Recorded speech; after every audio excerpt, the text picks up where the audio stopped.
SCP.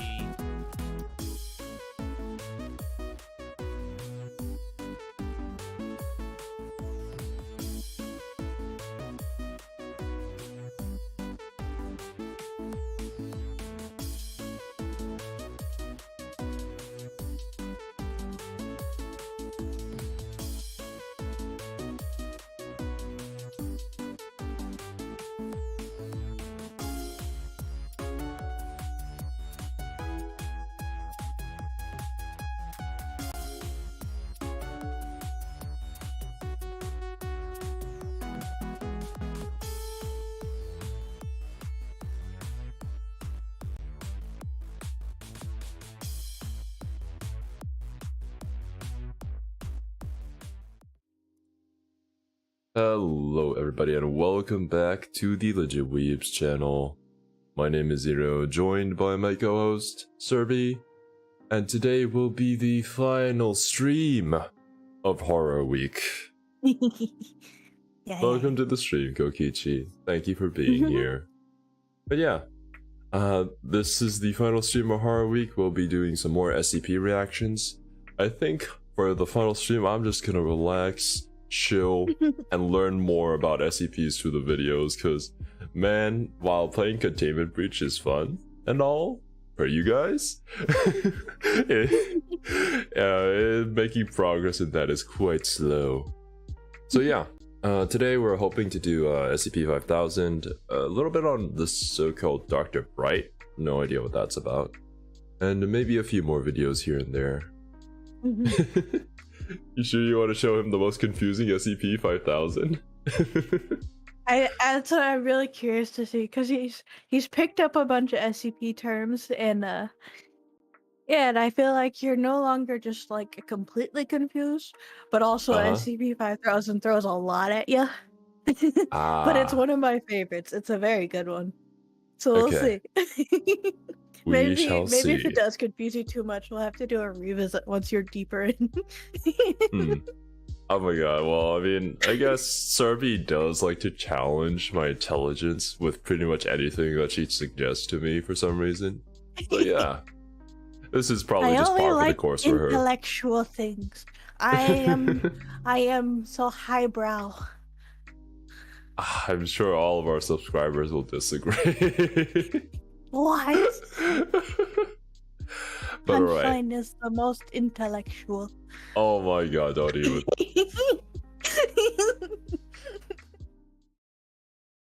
Okay. Checking. Dream to me. Checking. Okay, yeah. Funny thing, guys, I was going to wake up like an hour before the stream starts, and like edit a short of a super funny moment from Containment Breach, but the moment I woke up, I ended up passing out. So now I'm here. We're lucky he woke up in time to be here. Yeah, honestly, like I literally woke up 10 minutes before the stream started, and now I'm here. Yeah, that's the truth, and there's more info about SCP-5000 in the file, especially when that one says discussing. Ugh. I've never seen anything suggesting Cerby was anything but common tier gacha character material. Oh, man. Rest in peace, Cerby. You're dead. I hear the sleep in Zero's voice. No, this is just my naturally sexy deep voice, man. What are you talking about? Okay. Like you swallowed a spider. Oh, no. Why spider? Anyways, enough of us talking.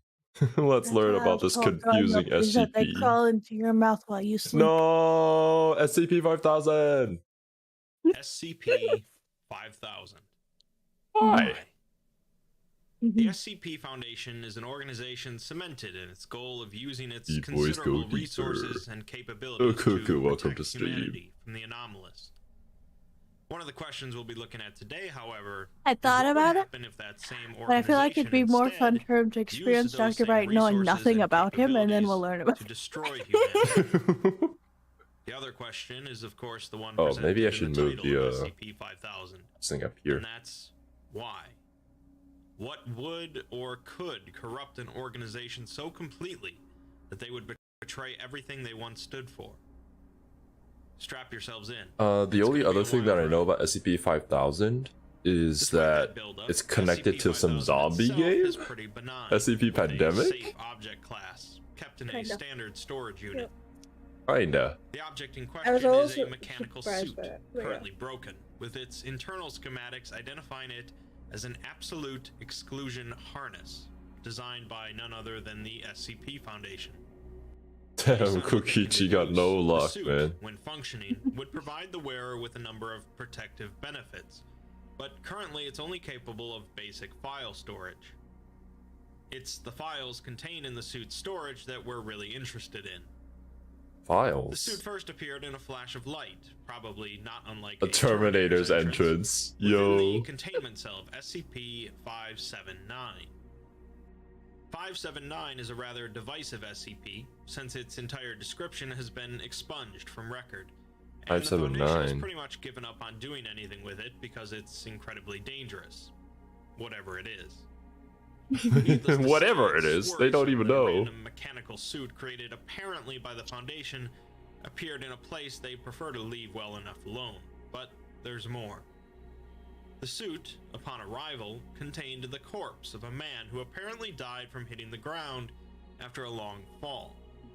Oof. The corpse is genetically identical to a Foundation employee named Pietro Wilson, who is currently working at an exclusionary site, a facility similar to SCP-3936 that is created using a technology making it immune to time or reality restructuring events.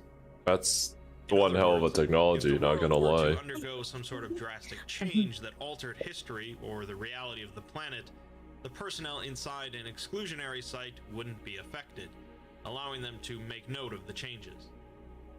The actual living Pietro was, of course, interviewed and prodded, but he has no knowledge of the suit. Do you know why you'd show up dead in this suit? Speaking of yes. It's a normal Monday for me, sir. The first journal entry is from, of course, Pietro, who says that the date is currently January 2nd. I guess it's like a kind of like a world line thing, where there's different like timeline stuff going on. Thoroughly, but Pietro managed to make it to the suit, which kept him alive. The next entry goes into a bit more detail, as Pietro heads for a nearby Foundation safe house used by agents in this part of the country. Well, Cerby be glitching out from SCP-5000. 6 or 7 hours ago, when a mobile task force I have a slushy and I'm trying to get the last of it, but it's stuck in the bottom of the cup. In the canteen and started shooting. Zeta 19. Have I heard that before? Were they an overlord? So he's really not sure how the suit works. But its primary function makes it so that others can't recognize that they can perceive the wearer. In simpler terms, it functions sort of like an different universe, different timelines. Makes the wearer undetectable to others. As Pietro slipped out of the site, he noticed that the start MTF merging and you have reality warping shit going on. Everyone, putting an extra bullet in all the corpses.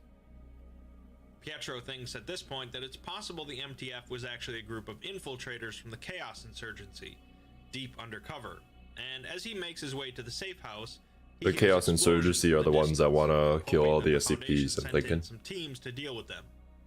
The Chaos Insurgency is a splinter cell of SCP that broke off, and like against them. Okay. Even though another function of the suit is to sustain the wearer's body. After resting, he boots up some of the computers at the safe house and is quite shocked at what he finds. The SCP Foundation had sent a message to every government, news organization, and anomalous agency in the world.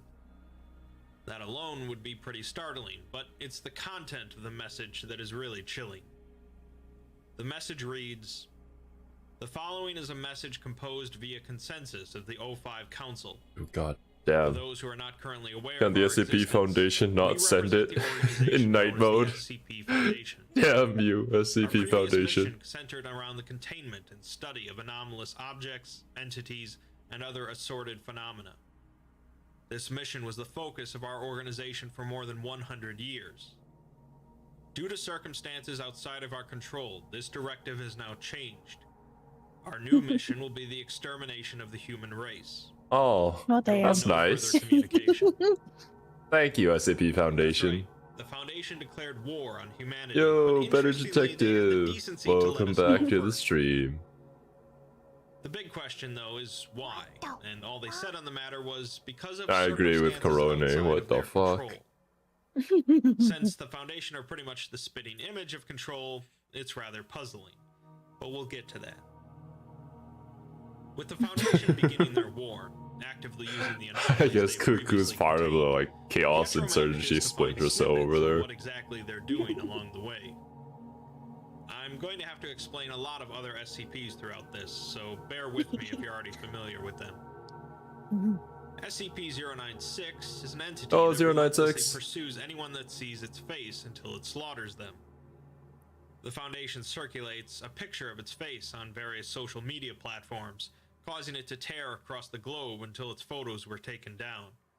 It's SCE, Secure, Contain, Exterminate. That's a new acronym, Blue. A massive sea creature known as the Leviathan, believed to be thousands of kilometers in length. Yes. Ooh. A large number of nuclear charges were detonated along its back, causing it to stir which was enough to cause devastating earthquakes and tsunamis across the world. SCP-662 is a small bell that summons a butler named Mr. Deeds, who can carry out most tasks asked. Wait. Usually anomalously. Isn't this the bell that we keep finding in Containment Breach? No, different bell. This one's God damn it. Like a small little big dingy bell. This one's a little smaller. Before disappearing. SCP-610, an extremely infectious and deadly disease that rapidly distorts living tissue. The flesh that hates. Major cities, including New York and Delhi. It spreads quickly, but is eventually halted through the combined efforts of the GOC. Oh, this video is about SCP-5000. Who are not sharing the Foundation's new mission. SCP-682, the hard-to-destroy reptile, is simply released, which is bad enough. Just that alone. Next, we get some news footage of a reporter at an evacuation tent in Sweden, set up by the Global Occult Coalition. Patients are being treated by doctors in full protective gear. He's like, I told you, we should have destroyed these when we had the chance. Now the SCP's gone crazy. That they should seal themselves inside of their homes as quickly as possible. A doctor calls out to a nearby GOC soldier, telling them that a patient just died, and they should get the eraser ready. What? The reporter runs out of the tent into a field Eraser? in a number of similar tents. In the tent she just SCP left, setting verified. she heard, and several flashing lights. Yo, new meme. Smoke pours from the gap at the top of the tent. This is fine. The reporter recovers herself. SCP setting verified. Still in a compromised area to keep a careful watch over those around them. And if any of them begin exuding a noticeable minty smell, they are to be quarantined immediately. That's the meme of like Kronk, not Kronk, Hotcha from Emperor's New Groove. A small green sphere that exudes a greenish slime. The slime is edible with a minty taste and has various enhancing properties, but it's incredibly, horrifically dangerous if it ever comes into contact with a dead body. What exactly happens is expunged from the record, but it's bad enough that the GOC is working diligently to completely erase dead bodies from existence before it happens. Erase dead bodies from With all the existence. supplies in the safe house and the exclusion suit, I guess just burn or cremate their but he's corpses? conflicted between sitting there without knowing what's going on in the world and not really wanting to know what's going on. I feel for you, Pietro. When he was really into detective tales, and he set out to find what was. Oh well, we have a detective in chat here. He set up a camera and found it was a stray cat, and his dad proceeded to kick it to death. What? He figures that everyone would have been better off if he had just minded his own business. In this situation, though, he'd rather do something than nothing. And That's one hell of an Instagram post. He can simply be a tourist at the end of the world. He leaves the safe house and heads towards Site 19, the nearest real Foundation facility, in search of answers. It's always Site 19, isn't it? On the way, he manages to spy on a Foundation MTF in a clearing. Oh yeah, here it is. Epsilon 6. The commander of the team proceeds to pull out a knife and stab the first soldier in line in the shoulder to no effect. The commander SCP continues Overlord. down the line, stabbing each one in the shoulder with no reaction until reaching the 8th soldier, who cries out in pain. The commander shouts that they've got a live one, and the rest of the soldiers open fire on the 8th. Oh, Afterwards, what? They move out, and Pietro grabs some supplies from the body before burying it, quite confused. I can't imagine Moving being on, Pietro's Pietro catches a position. radio What is transmission, even although going it sounds on, man? practically like gibberish. Uh-huh. The message is 7, 5. Can you hear me? There is a hole shining in the holes between your eyelids. What? I have never been to Versailles before. I want to be loved. 9. Me too, I am man. standing behind you now. 5. I am 2 of us Imagine standing just behind you now. it's all started because someone wants to be The sea and the loved. sea. 9. Oh, so hello There's there, a hole in the Batman. floor with an answer waiting in it. There's something 7. beeping outside my window Look, and you're I'm hatching. looking at it. You're hatching. Rip. The message simply continues to loop. And let's ignore Hey, man, most it's of the okay. text for now and just look at the numbers. Continually looping numbers. 7, 5, and 9. Or perhaps 579. We know SCP-579 is relevant to the overall proceedings, but not sure why. When Pietro turns over the radio looping the message, the transmission stops, and he sees the radio is damaged beyond repair.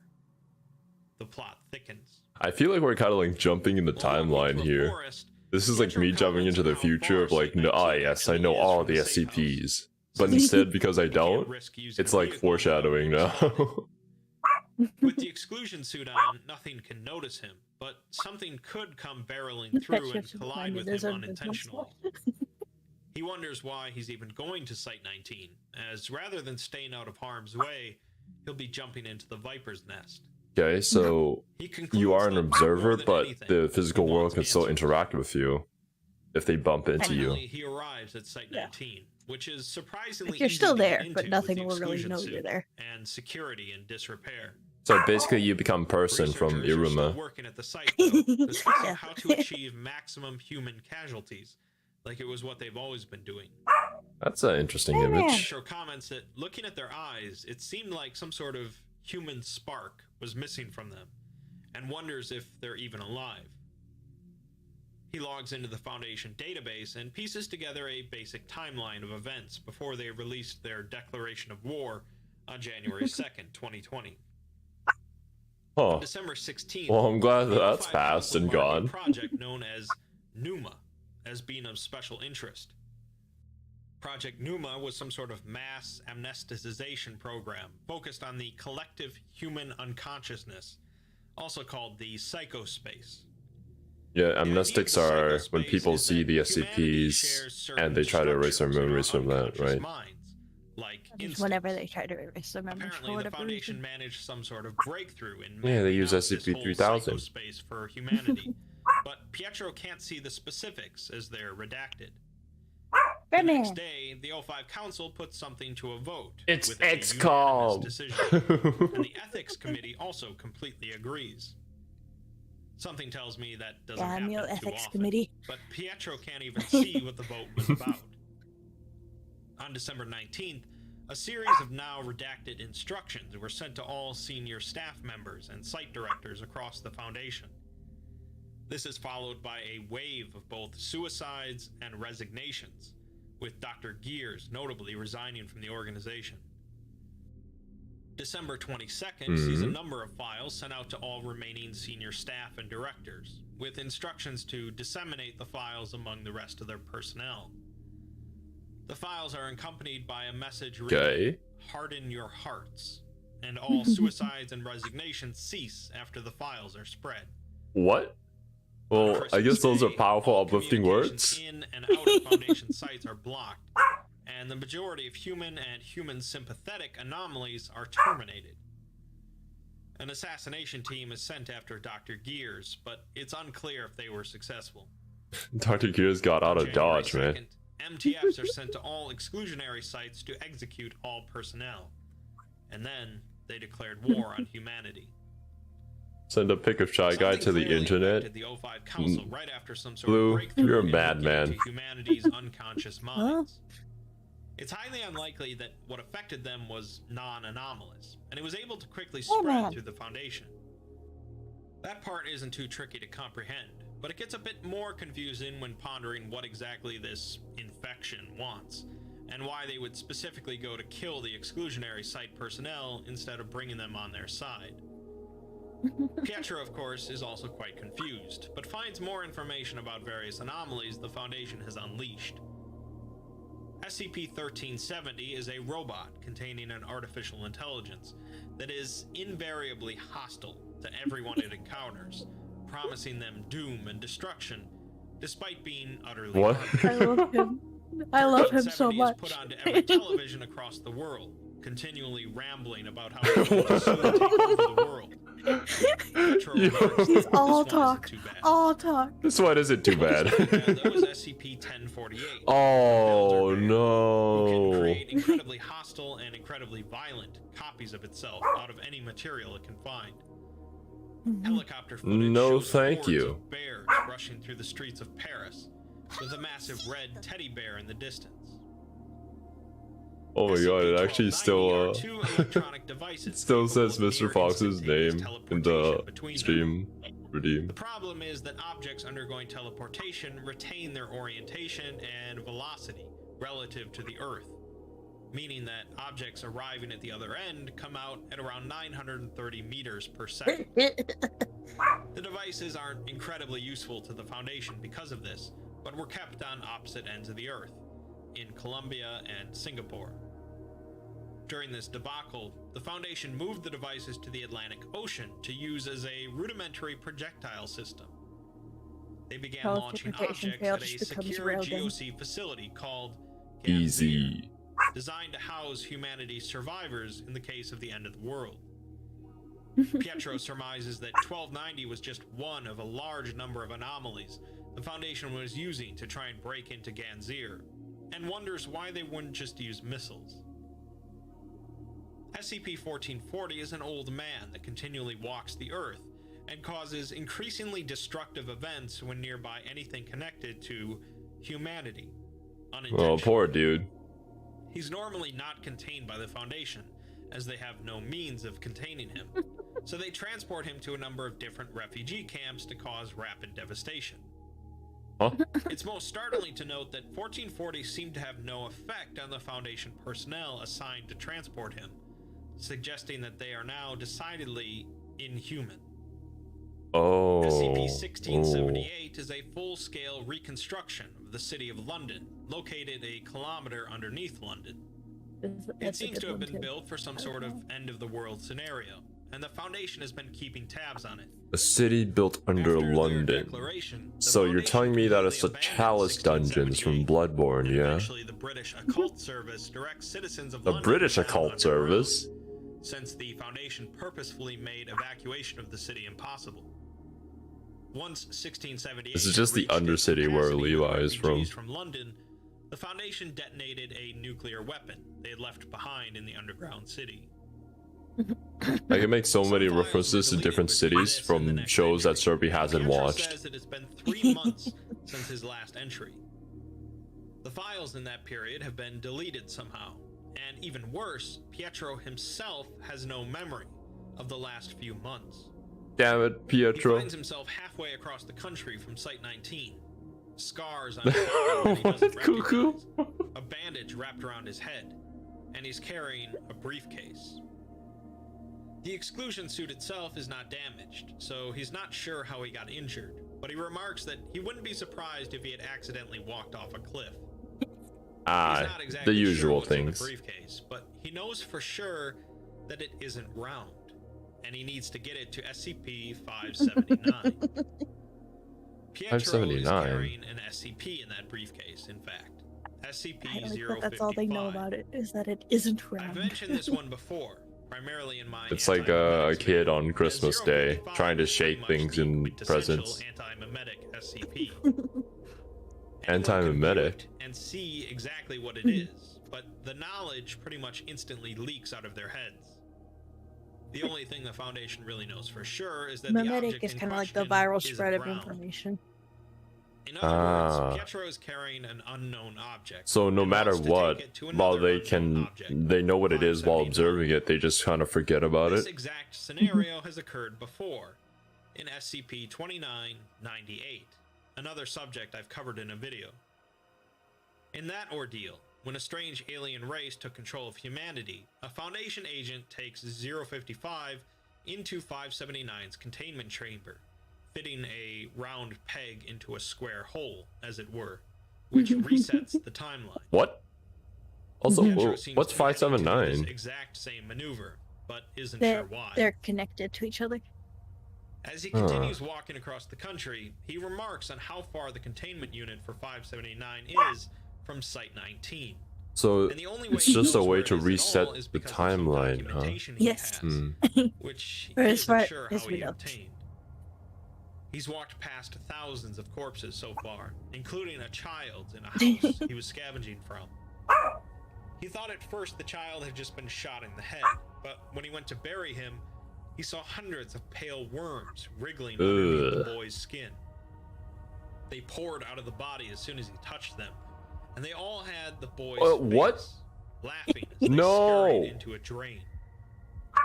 Pietro decides not to bury anyone else and struggles continuing on the journey. This would make for one hell of a horror game. Discovers that if he starts to get overwhelmed by his situation, all he has to do is open up the briefcase, and he suddenly finds himself miles ahead, feeling good about himself. 055 seems to be wiping out more than just knowledge about itself, but also entire blocks of time. Pietro finds a laptop in the corpse of a Foundation agent. Maybe that's what happened to me. I woke up an hour early and then I got to SCP-055, and now I'm here. Maybe. SCP-2000 is a facility under Yellowstone Park that can be used to recreate humanity in case of a disaster. Okay. The Foundation decides to trigger the eruption of Yellowstone, completely destroying SCP-2000. I don't know why we put it under Yellowstone, but... Yeah, you know, to note, as it means maybe the not the best isn't just intent on honestly the current crop of humanity and rebuilding it, but instead is intent on obliterating humanity completely. SCP-2200 is sort of a tricky SCP to summarize in a sentence or two, but basically it's a sword that causes victims killed with it. It's free real estate. I can see that. I guess nobody else would want to build there. These metal copies retain their former memories and personalities, but don't need to eat, drink, or sleep. But they can still die in this form as well. The Foundation managed to mass produce these swords, which teleport to individuals who are likely to use them. The island where the metal copies appear is now overflowing, with living copies trapped under dead ones. Probably not the most effective strategy the Foundation has come up with, but there you go. Admittedly, it didn't really work out very well. With fledgling reality bender abilities that the Foundation was previously studying, with the O5 Council interested in raising him as a useful tool. Seems they got their wish, as 2241 is now being used to wipe out refugee camps. Hell yeah, brother. Over to the bunker at Ganzir, since they're still having trouble breaking in. SCP-2466 is an app on a smartphone that plays out like a battle from the Pokemon series of games, with the player fighting against a Mega Charizard egg? What? The app what is going on? Of a specific town in California to carry out certain actions based on the Charizard's moves, which range from socially disruptive to violent or suicidal. Oh, so you're talking about Pokemon Go. Okay. Until it permanently crashed, presumably because there were no residents left in that town. Again, not incredibly effective overall. What?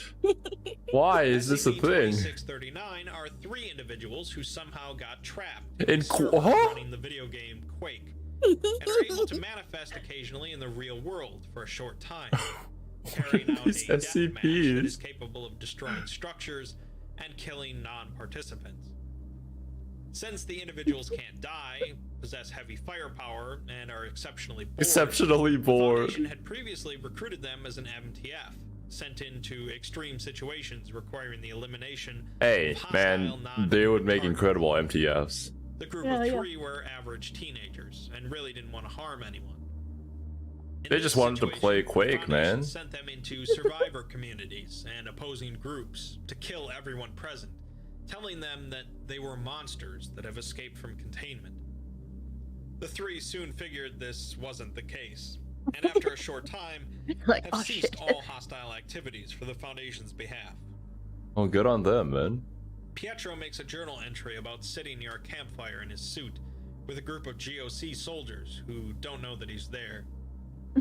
He appreciates the company regardless. The GOC soldiers don't really seem to have anywhere to go at this point and are simply wandering. Pietro contemplated momentarily about asking them for help to get to 579. Yeah, it's probably not a good idea, man. Commenting that he's less of a tourist now and more of a ghost. He does tap into a GOC database while hanging out near the soldiers, though, and retrieves an interview log from inside Ganzir. The interviewer Thank you for acknowledging my GOC, genius. Morrison. Detective. And the interviewee is a captured MTF agent, Ross. Morrison had captured the MTF when they were trying to sneak into Ross? the bunker, and so far Wait, none of them had I know spoken an. at all, Oh, no, that was from Ross. Soma.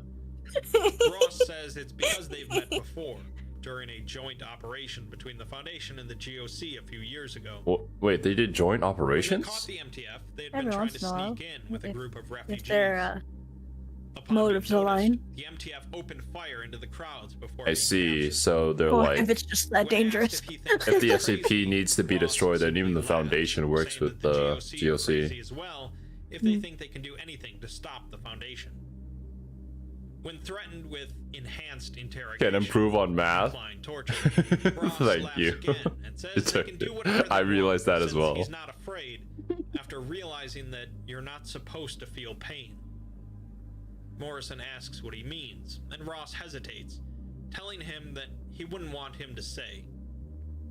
Morrison responds that he does, but Ross says he wasn't talking to Morrison. Upon further pressuring, Ross acquiesces, but what he says is inaudible in the recording. The doctor present in the room tells him that he'll have to speak up, as the microphone only has so much gain. Oh man, this is what I told Cerby all the time when we started recording. Record, but both Morrison and the doctor can be heard loudly screaming, with the sounds of wet cracks and rushing wind heard.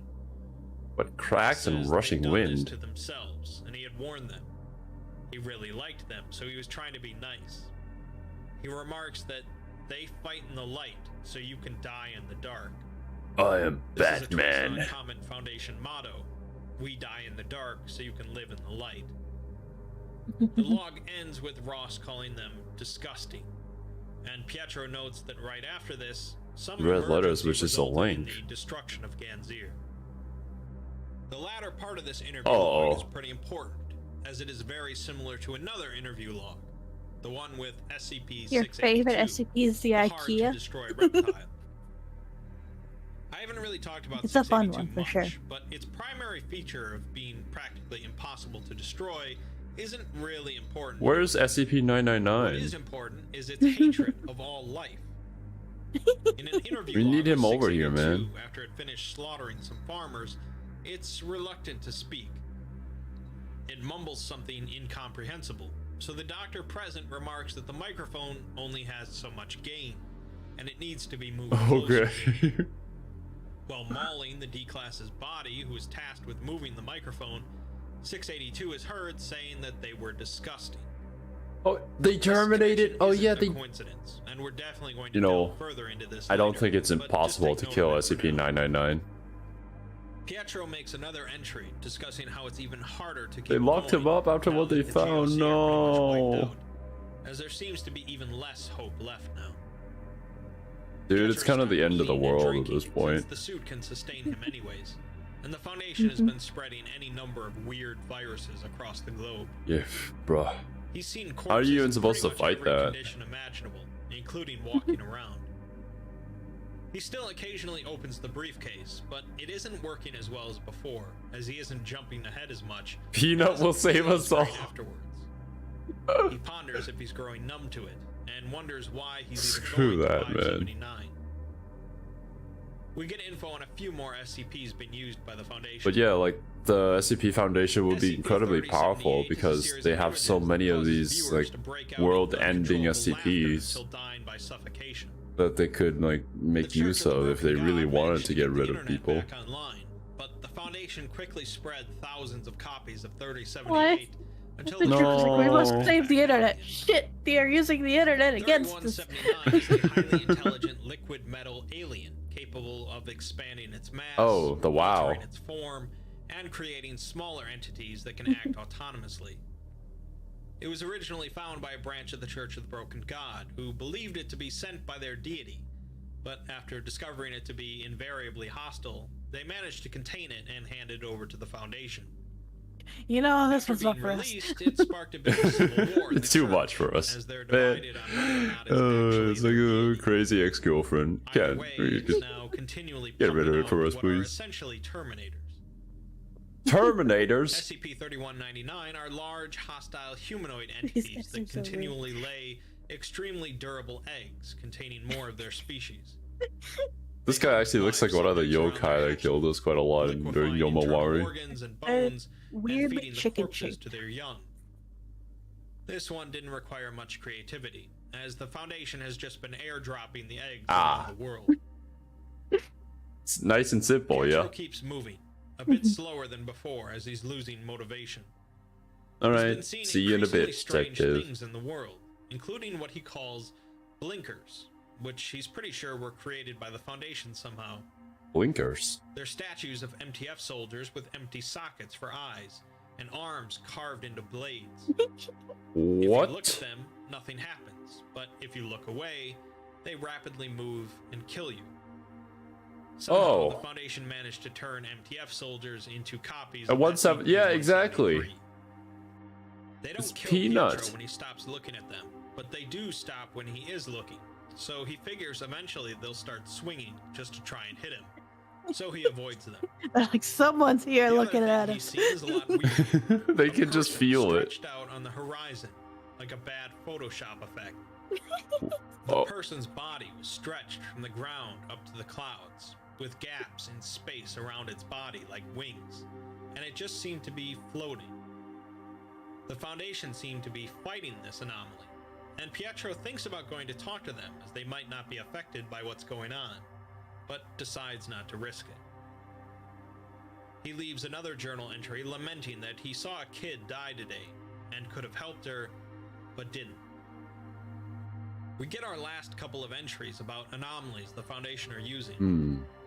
SCP-4290 was a massive entity that had Whoa. been sealed away 10,000 years ago, and then died 9,000 years ago due to malnutrition, making it effectively neutralized. I think that's a good The thing. Foundation decided to take SCP-008, a virus that reanimates corpses and Here's zombies, SCP enhance it pandemic. using SCP-914, the Clockworks, and revive the entity. A group from the Serpent's Hand known as Kaiju-mancers tried to take it on, but the results were Kaiju-mancers? unknown, and Pietro says that they should have gone with the rest of the Serpent's Hand when they detached the Wanderer's library from this universe. That makes a lot of sense to me, yeah. SCP-666, the Yule Man, is a rather horrific entity that stalks families during Christmas time, eventually murdering most of the family and Why? a child who is forced to make toys out of other children. Oh, The Foundation, of course, manages to no. use certain temporal anomalies so that it's Christmas every day. Oh, Which shit. normally might be the topic of a Disney film, but in this case, no. There are presumably more examples, but Pietro decides that nobody's ever going to read this anyways. Kaiju-mancer. Imagine, bro. New class in Final Fantasy He later comes 14. across a teenage girl sitting at a We midnight summon fire in an kaijus. abandoned jewelry store. He recognizes the ruby amulet hanging around the girl's neck as SCP. Of course, at literally everything you look at to This is SCP, the one Pietro. and only Dr. Bright. Dr. Bright? Pietro turns off the perception filter on the suit, startling Bright with his sudden appearance. Bright assumes that Pietro was sent here to kill him, but Pietro assures him that he managed to get away from the Foundation. Bright remarks that Pietro's face looks like a disaster and desperately needs sleep. With what he's seen, I don't doubt it. That he's fine. Pietro sits across from Bright and tells him that he got lucky when this all started, managing to make it into the suit. Bright, of course, was a senior staff member, meaning that he received those files that the O5 Council sent out after making a discovery about the human psychospace. The first set of files were a series of instructions, which caused suicides and resignations, if you remember. Yeah, I remember. But Dr. Bright can't remember the instructions because of the second set of files sent out. These were later sent out to all personnel, and Bright reveals that they were just a bunch of images of eggs, trees, and other religious stuff. Oh. It didn't mean anything to Bright, and he suspects that whatever effect they would have had was nullified by his amulet. Pietro believes that to mean it was some sort of mimetic agent, meaning an anomaly that affects someone's mind. But Bright disagrees, saying that he knows what a mimetic agent feels like, and this was different. It felt like he was supposed to be Is a tragic family past rather than something being forced on him. Basically, Bright doesn't know what's going on either. Well, we'll learn a bit more about Bright in a bit. 579, yeah. Bright says that there are easier ways to commit suicide, as not even he knows what 579 is, and he's a pretty big deal. I'm a pretty big deal if you don't know. Towards SCP-1437, an endless hole that leads to an unknown number of parallel universes. Ah, Bright plans on throwing the amulet down the hole and seeing where he wakes up. Wait, what? The two wish each other luck and part ways. I guess his like consciousness is tied to the amulet?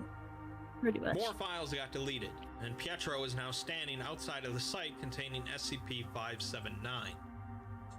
He doesn't see any guards, and security seems to be completely down, as if the place has been abandoned for quite some time. Well, dude, like the world's despite ending. It being supposedly an extremely high priority facility. He's having difficulty breathing, and has a feeling of an impending end. As he walks closer, he feels like someone is pressing a gun against the back of his head, pushing him forward. He doesn't know what SCP-579 is, but he knows that it's looking at him. The next entry is quite a bit worse for Pietro, as the facility was not empty, but instead filled with blinkers. The SCP-173. Oh god. Also, wait. See him, but I figured out that he's here. This looks very much like a picture from Soma or something. Pietro's leg gets gouged, and although they're not chasing him, they're headed towards 579's containment cell as well.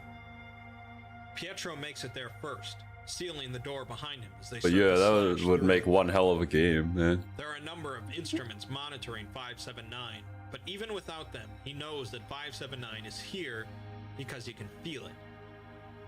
There's a hole in the floor that He can feel it through the morphogenetic fields. Drop, as Pietro hoped that he could just throw the briefcase down. Instead, it looks like he's going to have to jump down the hole and throw the briefcase on the way down. And that's why his body ends up like that. I see. He's realized he's not the detective in a detective story, but instead the murder victim. Oh, that's one hell of a thing to realize. And the human race is going with him. He knows who is responsible for this destruction and how, but he still doesn't know why. He ponders why this is happening. Why did the Foundation send out those files? Why? Why did Ganzir fall? Why did he take this briefcase across the world? Why is he here? And why is he going to die? Man. He begs anyone reading this to figure it out. And then he drops down the hole. This novel has a bunch of plot holes, man. We see a black image labeled as SCP-579, and then a final journal entry reading, "Oh, so that's how it is," before Pietro's life signs are lost. Oh. This is when he appeared dead in the suit That's inside for real. Yeah. 5,000 was the viewers who gained along the way. Explain what happened there, bringing 055 Actually, 579 that would be to super reset the meta. timeline. But it's finally time to explain why. You were SCP-5000 this entire time. Throughout this entire article that we can piece together, but the black image at the end is a big one. Hidden in the image is a secret dialogue between two members of the O5 Council. You already know.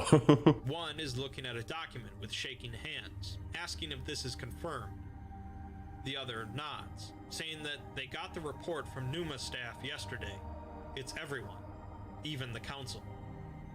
The first overseer notes his incredulity at finding himself agreeing with that damn lizard. They'll have to disseminate a cure among personnel before they get things underway, because it'll try to stop them otherwise. The other overseer asks God to help them, but the first rebukes him, saying that that's it talking. We know the lizard referenced is 682, Yeah. who is critical to this piece. I mean, he hates everything, so is he like the root cause? Is a bit more nebulous.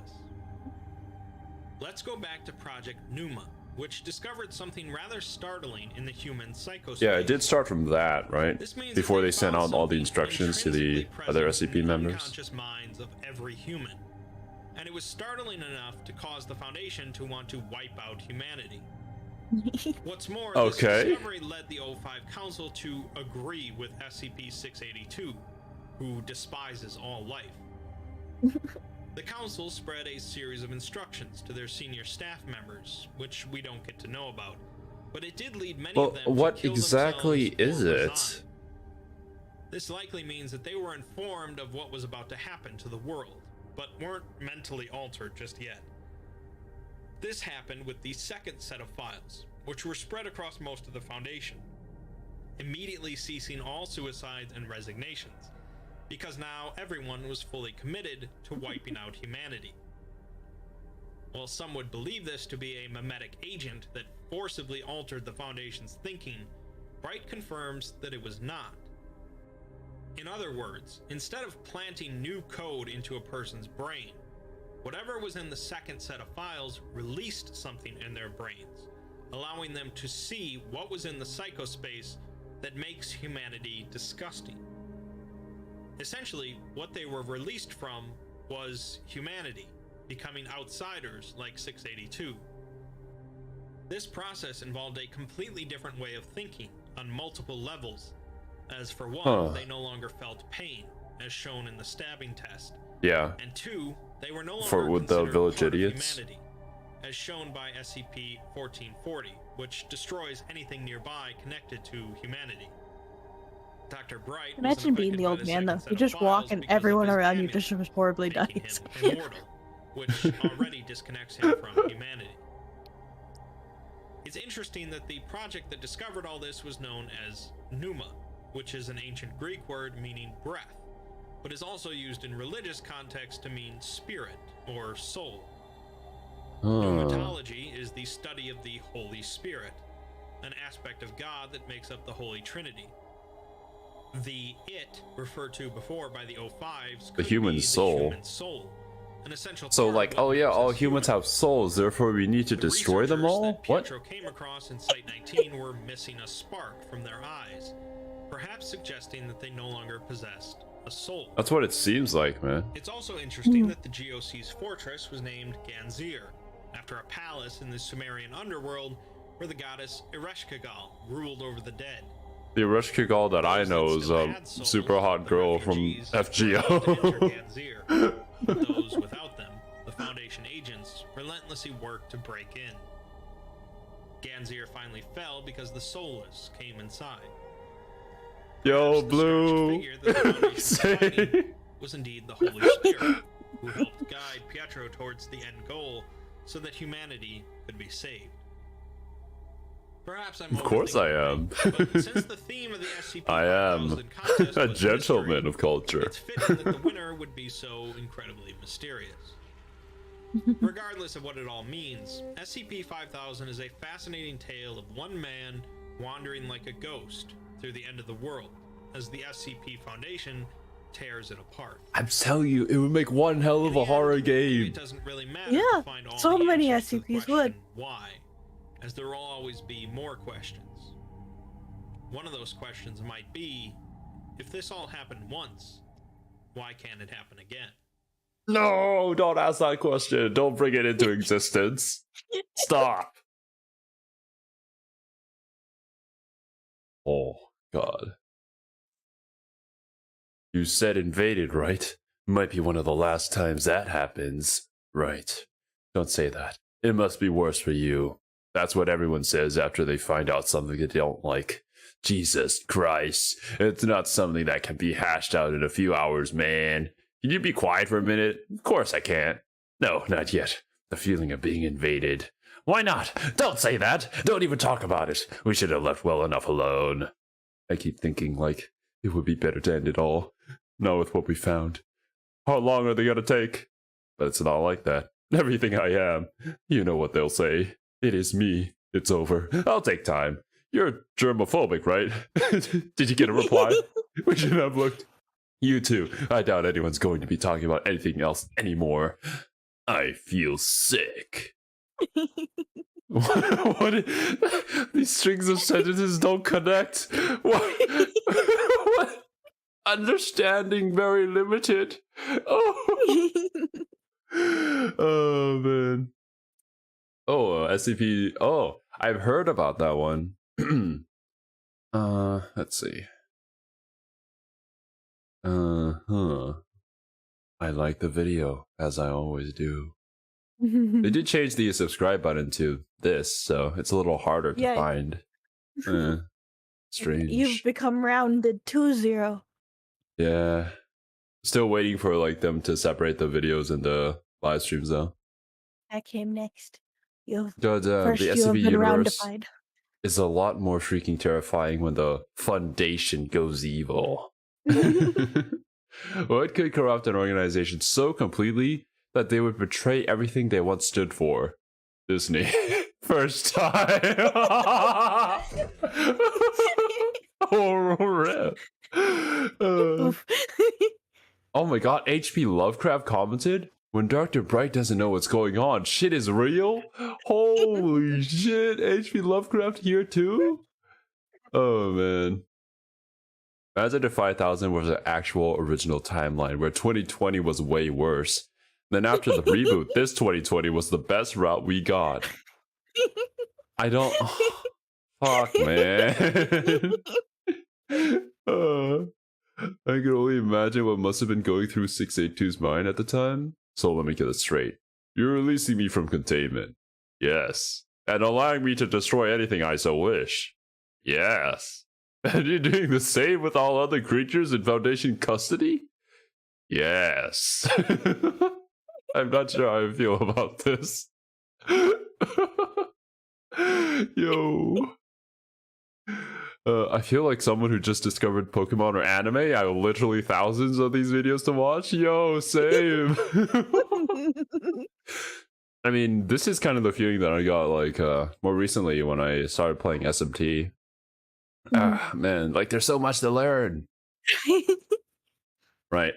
Can you check the file and see the thing I was talking about when you finish with Bright? Oh yeah, sure. I mean, whatever file that is. I get to saw like the SCP website. He's meaning, yeah, from 5000's wiki page. Okay. Let's see about Dr. Bright. Let me just search up this. I just do the Exploring Series one. Ready? Oh, I like how our stream showed up with the search results. That's nice.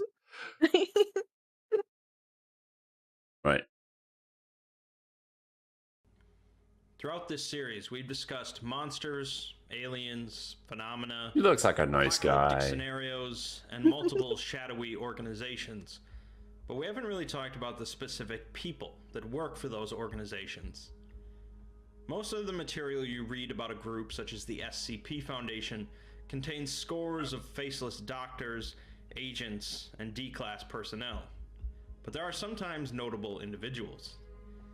What would cause every once in a while a legend is born? Like the SCP Foundation? What would that kind of work do to their psyche? This video will look at perhaps the most famous individual working for the Foundation, Dr. Jack Bright, as well as other members of his family involved with the group. Jack's parents, Adam and Evelyn, were working sometime during the 1800s. Sure. Adam as a junior researcher, and Evelyn as a medical assistant. Although Adam was apparently one of the founding members of the Foundation, if you follow this canon. Together, they had 5 children. Mikkel, TJ, TJ, Claire, and Sarah. Sarah was stillborn, and Adam, desperate to bring her back to life, utilized several SCPs. Yo, these mad scientists, man, they be wilding. SCP-590, TJ Bright. Wait, his son was an SCP? TJ was born with the incredible gift of being able to heal any injury or ailment, both physical and mental, that an individual might have. Oh, so TJ's basically IRL Josuke. The downside of this ability is that TJ receives the injury or ailment upon himself. Okay, no, that's even worse than Josuke. Rip. And mental aberrations that the subject was experiencing. When he was young, he could. Oh wait, no, this reminds me of that one anime. But after puberty, it became an involuntary effect. In conjunction with other God, I forgot SCPs, what the name is. It's a OP protagonist that was in the high school and is like, oh yeah, I have no power. But then later on, you find out that his sister is in love with him. TJ was also taken into Foundation custody. Same as a redo of Healer MC? Oh yeah, pretty much. And by this point, oh man, I forget what anime that is. SCP-321 was found to be capable of recuperating from any injury at 5 times the normal rate of a human, believed to be caused by an overabundant production of stem cells. Don't tell me that's the bear. 321 has continually aged and grown since her rebirth, and is currently 3.1 meters tall and weighs approximately 110 kilograms. Whoa. She's taller than you. She shows no signs of stopping growth. I hope I'd be shorter than that. I wouldn't even be human anymore at that point. An artificial heart was created and implanted into 321's body, allowing her continued growth and existence. We haven't gotten to Danganronpa Despite her age being at least over yet. 100 at this point, her intellectual capabilities are similar to that of an infant. Oh, they're the irregular at Magic High School. There we go. And she's unable to speak more than nonsensical noises. After being taken into Foundation custody, her father, junior researcher Adam Bright, requested that she be removed from SCP status, but he was denied. Later, Personnel Director Adam Bright again requested she be removed from SCP status, and it was again denied. Much later, Site Director Adam Bright suggested that they can learn nothing more from SCP-321, and that her SCP designation be removed. But again, he was denied. No, they're like, no, she's weird, man. She's an SCP. Adam Bright made a note that SCP-321 is to be decommissioned and returned to her family immediately, but he was shut down for a final time. He was told that she was not clearly now, an nor obelisk. has ever Can you been chill? his daughter, and that if he attempted this again, the council would remove him. In reaction to this, Adam Bright resigned from the O5 Council, an unprecedented action as it's typically a lifetime position. Hey, if you make it to the O5, you probably stay there, man. The O5 Council, and Jack had moved up in ranks as well. At some point, SCP-590, TJ, had accumulated enough injuries to leave him bedridden and on life support, unable to breathe on his own. A single dose of SCP-500 brought him back to full health, however. What? And his abilities are used on Foundation personnel of a researchers red pill and that can above, cure anything. as an alternative to utilizing SCP-500. But there's a finite amount of them. By the insistence of Jack, TJ was used to cure several cases of mental retardation, reducing him to the mental level of a 3-year-old. Oh god. Jack likely did this to mentally protect his brother from understanding what the Foundation was doing to him. TJ now spends most of his time watching children's television shows and coloring, although he does have his moments of surprising lucidity. TJ doesn't deserve this, man. Himself, who followed in his parents' and brother's footsteps, and also joined the SCP Foundation. Claire, meanwhile, who possesses the ability to see into the future, would go on to join the Serpent's Hand, a counter-organization to the SCP Foundation focused on spreading awareness of the paranormal. Jack Serpent's Hand. We did hear about them a little bit in SCP-5000. And became a junior researcher of good standing. He was eventually assigned to researching SCP-963, a white gold amulet here we go. Ruby, surrounded by 13 diamonds. 963 was discovered in the apartment of an individual who apparently committed suicide, surrounded by supernaturally related books, and was brought into the Foundation since it was found to be incapable of being damaged. Later that year, SCP-076, Abel, breached containment, leading to a large number of casualties. Dr. Bright happened to be walking past 076's containment unit at the time, transporting the amulet by hand, and was killed by Abel. Just the usual things that happen, man. Assigned to clean up the rubble picked up 963. A noticeable change went over the D-Class, who began referring to himself as Jack Bright. Upon removal of the amulet from his possession, all of his higher brain functions ceased until the amulet was returned.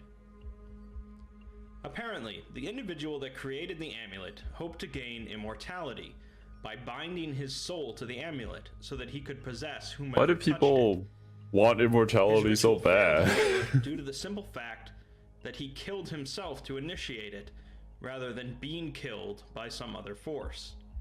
Oh my god. That's like literally stumbling and falling right before the finish line. Binding his soul to it. When the D-Class picked it up, it overwrote his mind with the mind of Dr. So yeah, Bright, that means that since the amulet's indestructible, that means Dr. Bright is just immortal. Dr. Bright to be functionally immortal, as long as someone eventually touches the amulet, whether it be a human or some other creature or animal. Since the amulet is invulnerable to damage, the only way to prevent this would be to keep the amulet locked away. But since Jack Bright is a loyal member of the Foundation, he's allowed to continue to operate. However, there is a side effect of 963. If a subject maintains contact with when the is there amulet never for a side 30 effect? days, their consciousness becomes a duplicate of Dr. Bright's, and removal of the amulet does nothing. Since this would allow Dr. Bright to make potentially unlimited copies of his mind, sanctions were put into place to prevent this, although so far Dr. Bright has not attempted to break this rule. So far, Dr. Bright I mean, you has found have no like way to millions release of himself doctors from then. 963, not for lack of trying. On the flip side, the Foundation actually spent some time trying to recreate 963, eventually resulting in 963-2. All information on 963-2 has been expunged, so it's unclear exactly what it does, but it's likely not good. When is it ever good, man? Between countless bodies, including male and female humans, animals, and SCPs. While Dr. Bright's loyalty and intellect, combined with his immortality, have certainly been a benefit to the Foundation, it's also taken its toll on Bright's psyche.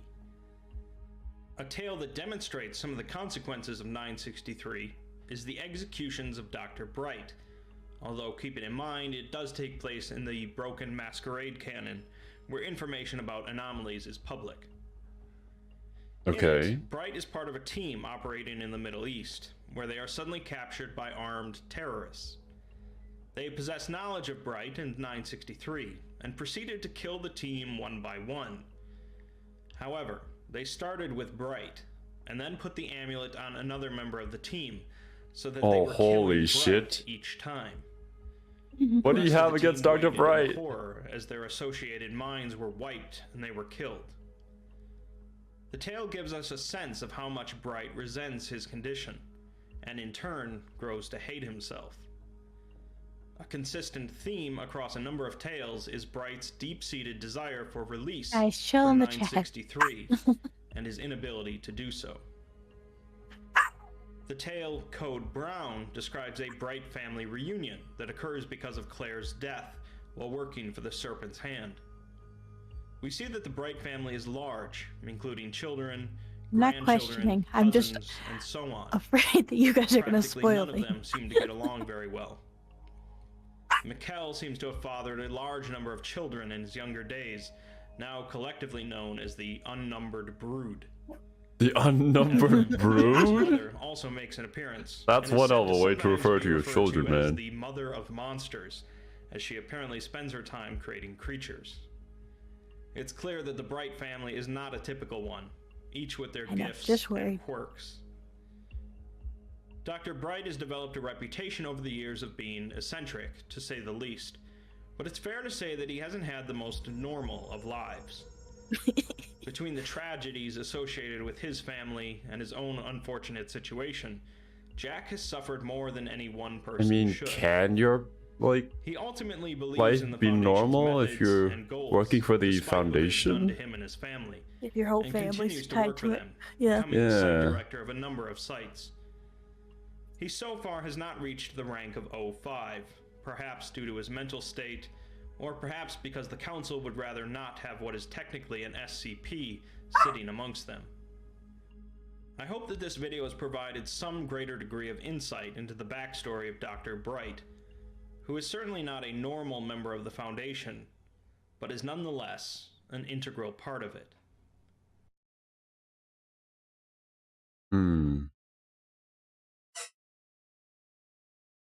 I am afraid, Clef said, of what it will imply when the most powerful and influential member of the Foundation is an SCP himself. I worry that, not now, not 100 years from now, but someday, you have lived so long and become so strange that you are no longer human. And by then, you may be too powerful to stop. So that threat must be nipped in the bud now. What if I never become a threat? You will, Clef said firmly. No one who lives as long as you can stay human. The best and wisest man who I have never known. I mean, we saw that in 5000 that somehow, because of his own mortality or because of his SCP status, that he didn't quite count as human. Oh yeah, he didn't count as human, so the things weren't like hunting him. Mhm. And because he was immortal, he was just chilling. The absolute mad lad.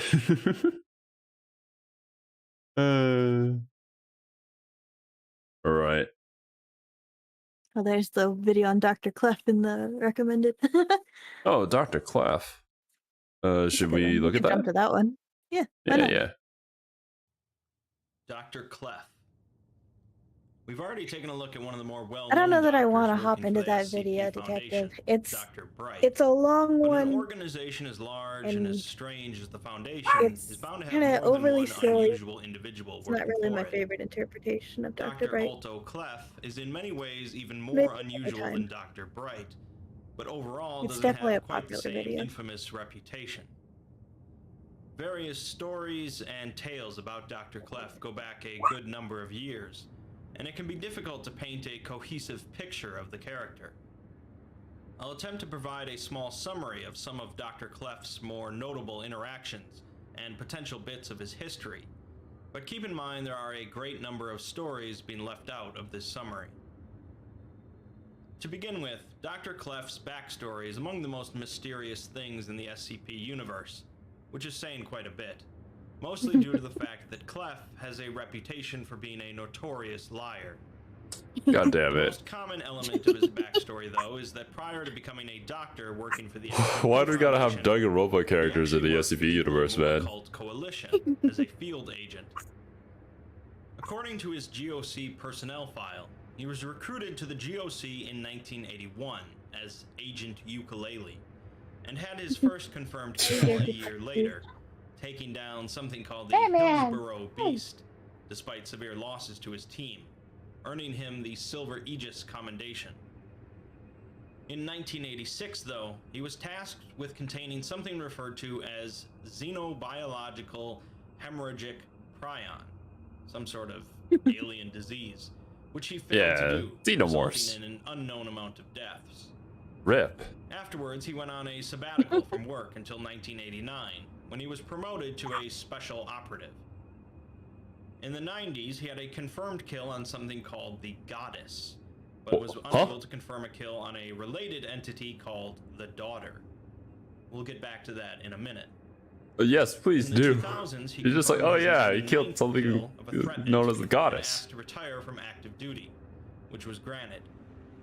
An unknown amount of time passed. The fact during that he which survived that apparently he long is disappeared from the incredible, though. GOC, but he eventually resurfaced, now working for the SCP Foundation as Dr. Alto Clef.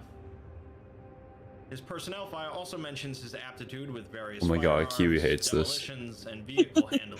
There's a different image that I His hate him. alterations and talents include a standard optics array and standard longevity treatments, as well as a resistance to standard photography techniques. Resistance to Clef's standard face photography apparently techniques. can't be photographed in any way, appearing on camera as some sort of animal head instead. Why? The How? reason for this, among many other things, is a mystery. Okay. Ultimately, what this personnel file tells us, though, is that Dr. Clef was a highly talented and decorated field agent working for the GOC before suddenly retiring. Like, and imagine joining being the SCP smart Foundation and instead. also being a badass soldier. Let's go back to that confirmed goddess kill from the 90s. Yeah, please referred do. to as the Cornwall incident. Clef was dispatched as the lead of a strike team to Cornwall, England, to take down a nature goddess and her followers.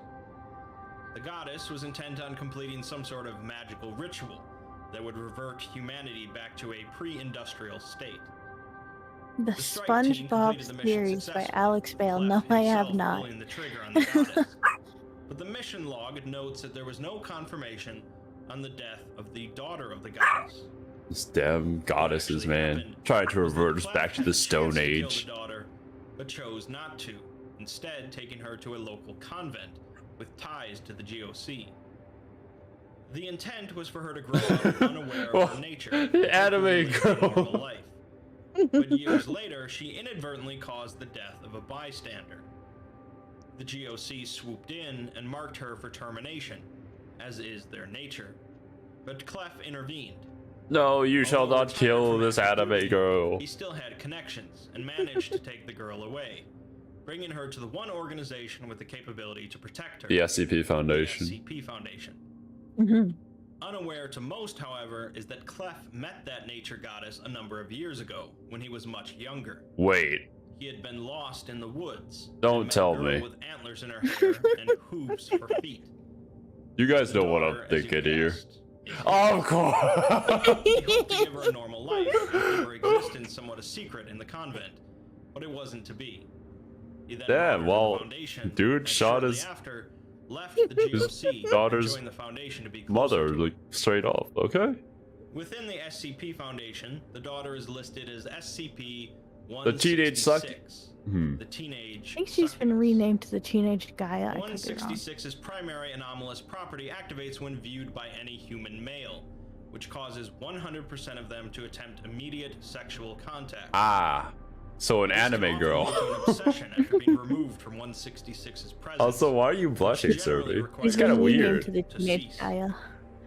The nuns at the convent in Cornwall say that the girl was brought to them by a person of indistinguishable features, who claimed that she was the offspring of an elder creature. I guess you of didn't great hear me, power. but why are you blushing, The Cerby? convent life led I am? 166 Oh, to become because I highly typed religious. in one. She was requested religious books. I see, rosaries, SCP-166 access to a got to you. priest, and so I on. mean, I was looking at the teenage Her succubus, you anomalous know? property brings Yeah. even more grief with her I can't religious blame you. principles in mind. That's what anime girls do to me There are as also well. some clues to her connection to a nature goddess in her I description. actually don't know why they which renamed states her. I that don't know if wearing they any just clothing quickly don't like leads to referring to a sores teenager breaking as a out, succubus, or if they just let vulnerability to Gaia any fit better. airborne particulate matter such as cigarette smoke. I and she mean, being like the requires no daughter of a typical nature sustenance. goddess, kinda. The Yeah, I accident feel like Gaia more does with fit Gaia. better. occurred when a Yeah. young man sneaked into the convent to visit another novice and accidentally saw 166. Rip. He became violently obsessed, eventually killing a nun and injuring 3 others before being killed. This is where there's a slight discrepancy. The author in a separate post says that the GOC But intended to I kill just wanted to 166 note at this point, that and Clef Dr. saved Clef her by had a bringing her to the baby Foundation. with something that had hooves and fur. 166 article, however, claims that a Foundation operative heard of Dr. He has Clef an animal. confirmed furry. He has an animal head every time he's photographed. Yeah. Female agent who negotiated her transfer. It's impossible to say what the truth is, but in my opinion, the former seems far more likely due to Clef's connection with the girl. The 166 article ends with a letter that was found in the girl's containment suite. Lawsuit? The writer of the letter says that he Interesting, first met yeah. 166's mother when she was a girl, and she had hooves for feet and starlight in her eyes. Yeah, She wanted exactly to what take I look for in humanity my back to women. Eden, a state of being instead of a place. He doesn't regret killing her, but he does regret that the first time he met 166 was when he was putting a bullet into her mother's head. He hopes that she forgives him. That's one hell of a way to meet your daughter. She couldn't stay with the kind and loving people of the convent, but he promises to make her stay here pleasant and to keep her safe. He wishes her a happy 16th birthday. Gee, thanks, Dad. This letter then links us to another article titled A Suicide Note, also written by Dr. Clef. Which brings It's us cool and it's metaphorical or something. I see.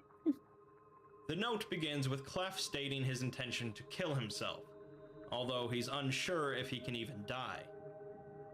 He ponders if he is actually Satan. I mean, you survived that long as like a field agent?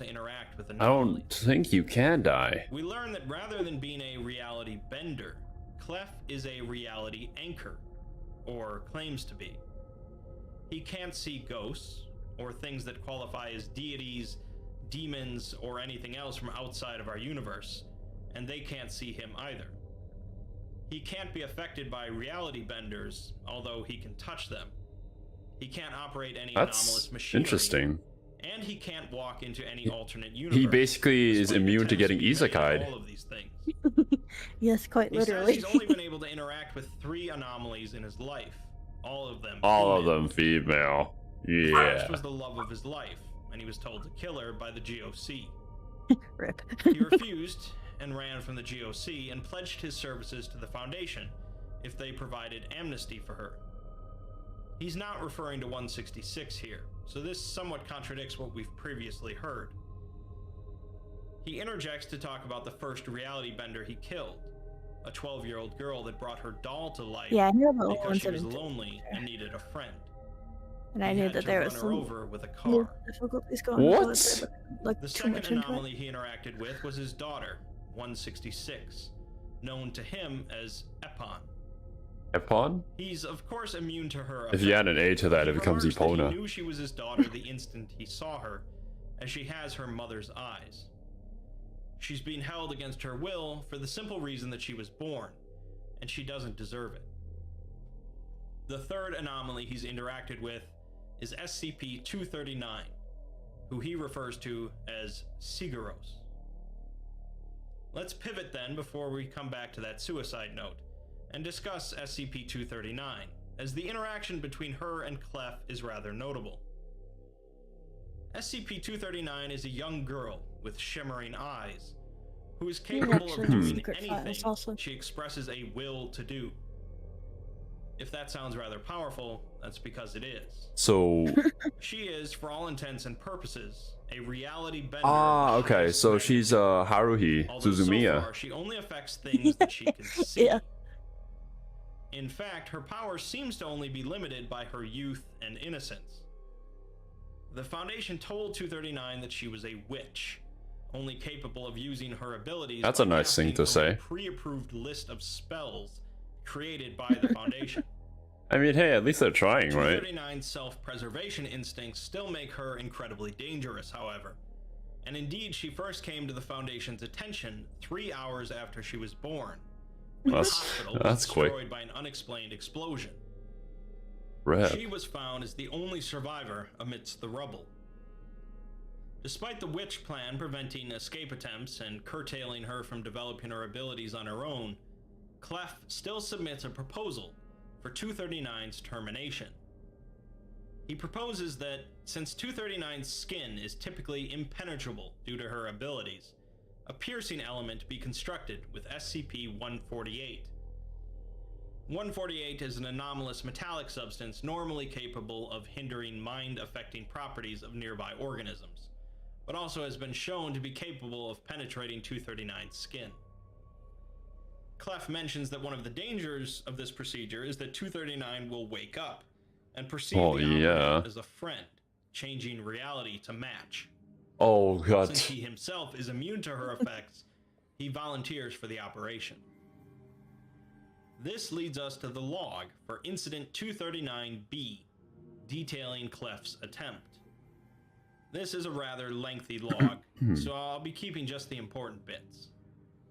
We learn that Clef had children SCP are more than likely to be female. channels, and it had reached several staff members at the site. I guess 239 is held. I guess young boys just aren't interesting. Possibly subtly altered by 239 to be her friends, took action to prevent Clef from carrying out his proposal. Yeah, that's This forces Clef to act as quickly as possible before someone alerts 239 of his plan, which could have devastating and unforeseen consequences. Clef is upset at the other members reality of the benders just changing everybody into their friends because they're lonely. On the fact that she's a young girl. Clef arrives at the site, neutralizing security with tranquilizers, and makes his way towards 239. Unfortunately, by his account, 239 seems to already be warping the local Yeah, I almost forgot that Clef site. was a badass soldier, so you could just go solo. Clef's main opposition at the site is a fellow doctor, Dr. Kondraki, who will probably get his own video at some point. Kondraki? Clef deals with a number of other SCPs in the First time I heard that. and Oh, other Dr. Gears! Dr. Gears, Dr. Bright, and Dr. Crow get involved as well. Gears fetches 239 It's like the team up tells her episode. that Dr. Clef has been overtaken by a mass of formless evil known as the Great Darkness. He tells her that he is an over-council wizard. Oh my and god. Kondraki is a swordsman, and the three of them must subdue Clef and drive the evil from RPG him. time. He also grabs a Chinese dictionary, claiming that it's an emergency spellbook. Which can only Actually, be you used know by what? two wizards at the same These time, pictures are starting to and make more only when sense the Great now. Darkness is around. He tells her this story in order to maintain containment on her abilities, and she, of course, believes it. Obviously, yeah, why wouldn't 239 she? proceeds to encounter Clef and casts Magic Missile under instructions. Ah, it's a 2 play point card that does 1 damage to an enemy and draws you a It also card. inadvertently causes a massive black light to issue forth from Clef's body, taking the If shape nobody of a here massive plays dragon. Shadowverse, then I'm just sounding like an absolute This would nerd, seem man. to be an unintended side It's effect actually a of D&D spell, 239's but- imagination. Oh, well, The it's a spell dragon in pretty causes much a any large game, I amount of guess. damage to the site That's before true. being killed by Dr. Crow, using another SCP in the form of a It's one of the Sword few Light. spells in D&D that's a guaranteed Sword of hit. Light. 9, meanwhile, is sedated by Dr. Gears, and afterwards she is placed into a medically induced coma indefinitely. A post-incident interview between Kondraki and Clef has Clef implying that he is Satan, and that 239 is an incarnation of God, before breaking out into laughter. Is Clef mentally okay? It's unclear, of course, exactly No. what Clef is telling the truth about, as he seems to lie about most things. Ah, almost The forgot entire about that incident part. is, of course, rather ridiculous, as was often the case at that time of SCP writing. Which brings us back to the suicide note, where Clef discusses the incident. He says that 239 terrified him because he could feel her in his mind, and if she could get into his head, she could do anything. He admits that he didn't need some fancy piercing implement to kill her, as even a sharp stick would work in his hands. He thinks the entire incident occurred as it did because 239 was just toying with them. It had made everyone act like idiots just for a laugh. It Okay. had been doing it for years. He then says that she's dead now, after he injected her with a cocktail of both mundane and anomalous substances, causing her to literally melt. He claims that people have started to act normally again, released from her influence. But this is Dr. But he Clef knows with that the people, all Foundation is people going to find claiming, out sooner or so, later that he murdered her. That's why he's going to commit suicide first. And he ends the note by saying that, assuming he can go to hell, he'll see everyone there someday. This note Oh, was found in that's a Clef's nice thing to office say. Following the sounds of gunshots. Despite Clef's blood and some brain matter being found in the office, his body has not been recovered, and his status is unknown. It's just a little The nature brain of matter, canon guys. in the He's SCP still universe alive. Is already incredibly loose, and when you combine that with Clef's infamous reputation for lying about practically every aspect of This himself, really doesn't help it's out, quite man. difficult to discern any sort of truth. Adding a Is Clef Danganronpa actually character Satan? into like a Leave it public up to you. project. According to the Is it- author, the answer is maybe. He maybe. says that Clef doesn't have red horns or reign over hell, but he does rebel. Actually, against maybe God, Clef is more and he like did cast Kaiki. humanity out of Eden. Yeah. This He's brings really up the closer to possibility Cookie. of Clef being Adam rather than Satan, but it seems we won't get any clear answers. What? So you're saying that Clef was Dr. Bright's father? Discussing the character, and there are a number of examples. One of the most notable, perhaps, is when Clef was locked in the same containment cell as SCP-682, the hard-to-destroy reptile. Oh, people really want Clef dead, man. 682 continually stared at each other as Clef placed some explosives on the staring match, causing a containment breach. Oh, despite the opportunity. Sir, please don't tell me that it's because of you that I have to go through all of that in containment breach. Probably a different incident, but it would be really funny. To escape, 682 continued to stare at Clef until he had engaged the secondary emergency doors, recontaining 682. Well, that's the reason for this strange interaction between the two is left unexplained, but it's extremely outside of 682's typical nature. Yeah, 682 wouldn't give a fuck, right? But looks like Clef is just built different. Ultimately, he tells the agents to forget about containing or reasoning with them, and to just kill them before they even know you're there. Clef, of course, has an unfair advantage compared to the rest of the agents, however. Since they don't affect him, yeah. Dr. Clef is certainly an interesting character, although there are tales welcome back, Revan. Is more over the top and less serious than other tales, much like Dr. Bright. Ultimately, it's up to reader interpretation, much like most things in the SCP universe.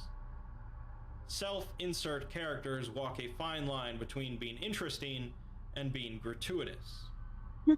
As this is only a short summary of a large number of tales related to the character, it's probably not fair to judge. That's because all the doctors are actually authors on the wiki. Way, Dr. I see. Famous ones. Place in SCP history. Oh, cool. Drinking coconut juice? That's also pretty cool, Revan. Dr. A. Clef's actions during this incident directly caused the deaths of several SCPs, Foundation personnel, and the destruction of a large portion of Site-17. In addition, Dr. Clef has demonstrated several non-standard interactions with female SCPs. 091 ARC, 166, and 336. Proposal. In light of these facts and Dr. Clef's own words during the incident, Dr. Alto Clef is to be classified as a Euclid-class humanoid SCP and secured at Site-17. SCP number and containment procedures will be assigned at a later date. Priority Alpha. Dude's just built different. Yeah. He loves going for those female SCPs. I mean, it makes sense that he says just to kill reality benders when you consider he used to be a member of the Global Occult Coalition. Oh yeah, it certainly does. I guess he is an interesting character to throw into the mix. I don't know why. I guess it's still like because he eloped with the goddess of nature that he appears as like animals when people take pictures of him. Strange. There's a story behind that, believe it or not, and I would tell you since you probably would not find it. If it's not any spoilers or anything that we might watch, then yeah, I'd be fine with that. Right. Actually, wait. We should try to... we need to look at the wiki, right? For SCP-5000? Yeah, go to. Okay. I mean, if there's somewhere that I should be, please do let me know. There's everywhere to go, I guess. Yeah, there's so much. Okay.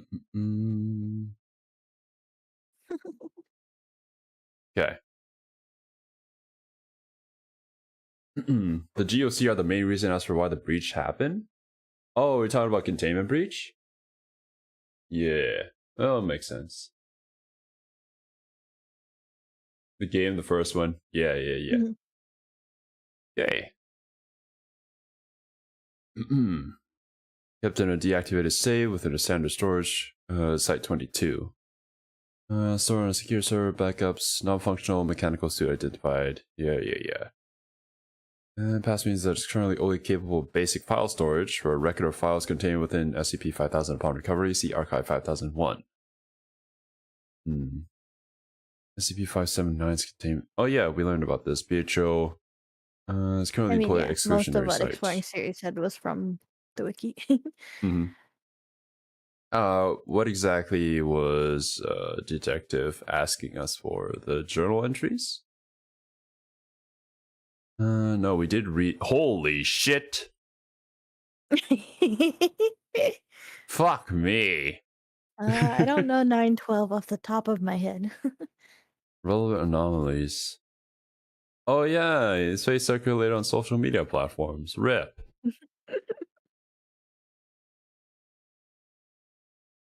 682. You don't have to say much about 682. It's just released. That's the end of it.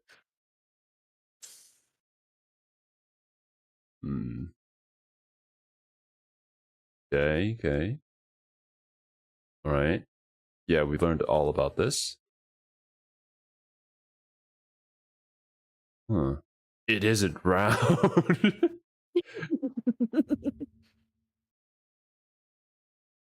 It takes us to 5-5. There is no picture for 5-5. No, of course not.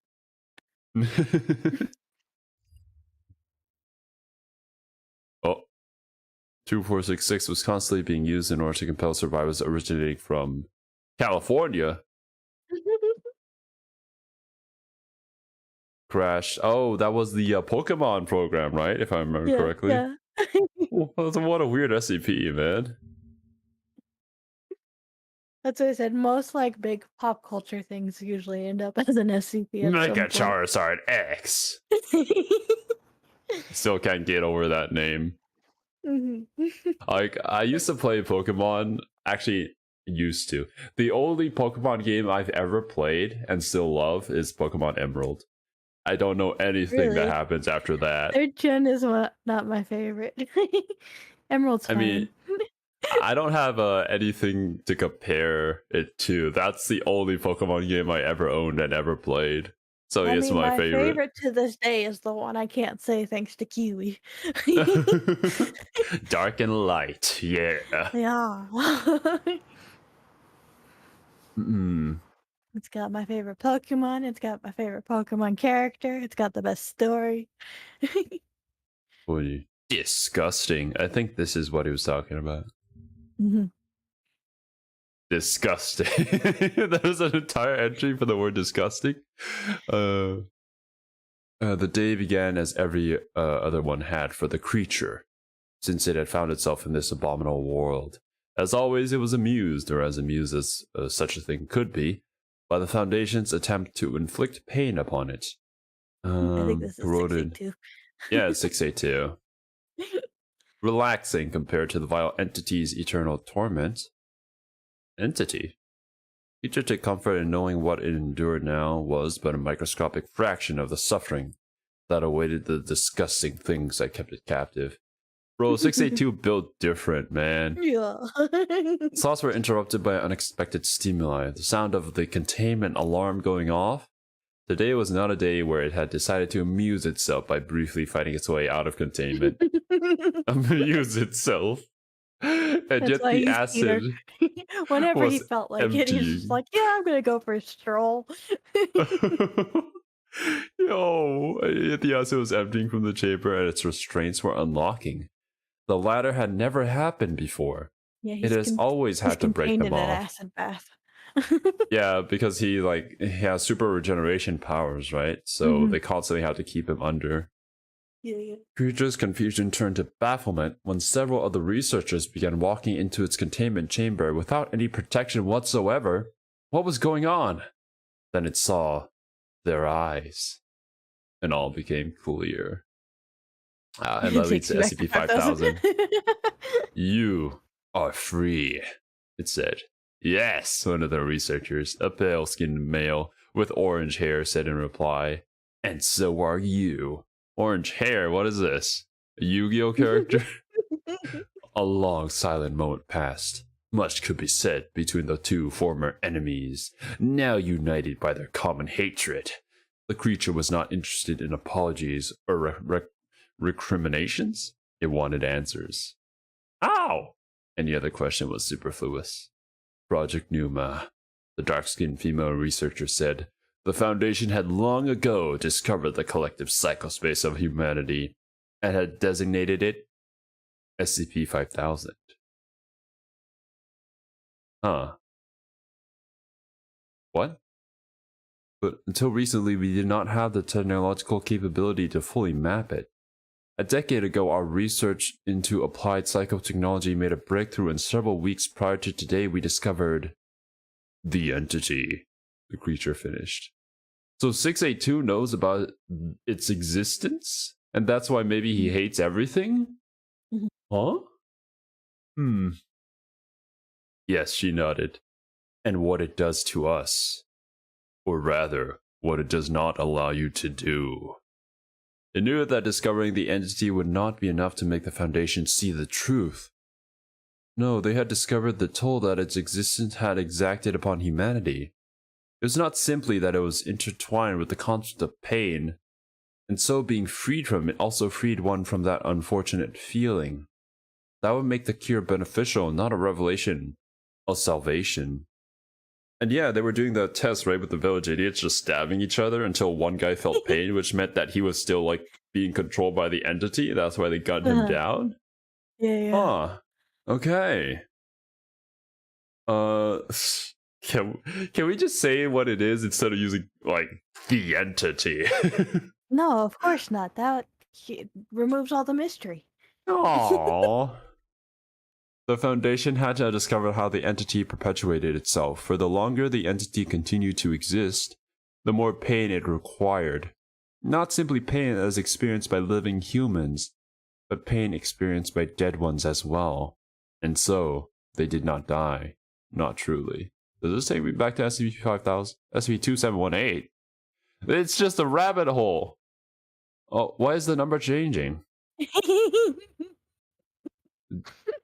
Damarung class cognito hazard. All personnel, regardless of clearance, are forbidden to expose themselves to the description of this article. Oh, God!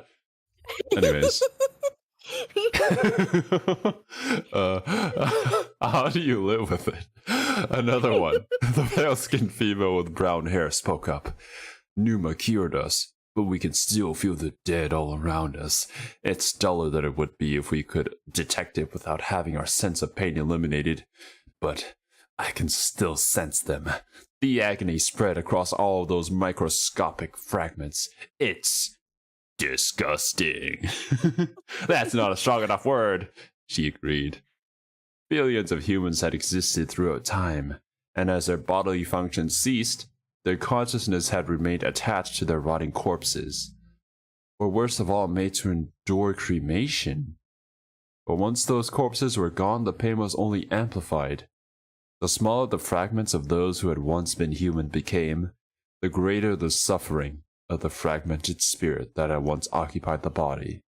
And that suffering, that endless, disgusting suffering, had never ceased for as long as there had been humans. All for the entity. That, and it's terrifying what it is. Better left unsaid is basically what it is. Oh, God. Yeah, we're not gonna read that article. And for entity, maybe entity is like a god or something. The god. I don't know. But like we're suffering for its sake? It weirdly kind of reminds me of the system from Kuma desu ka Nanika. Oh, actually, yeah. It does seem like some higher force that's controlling humanity as a whole.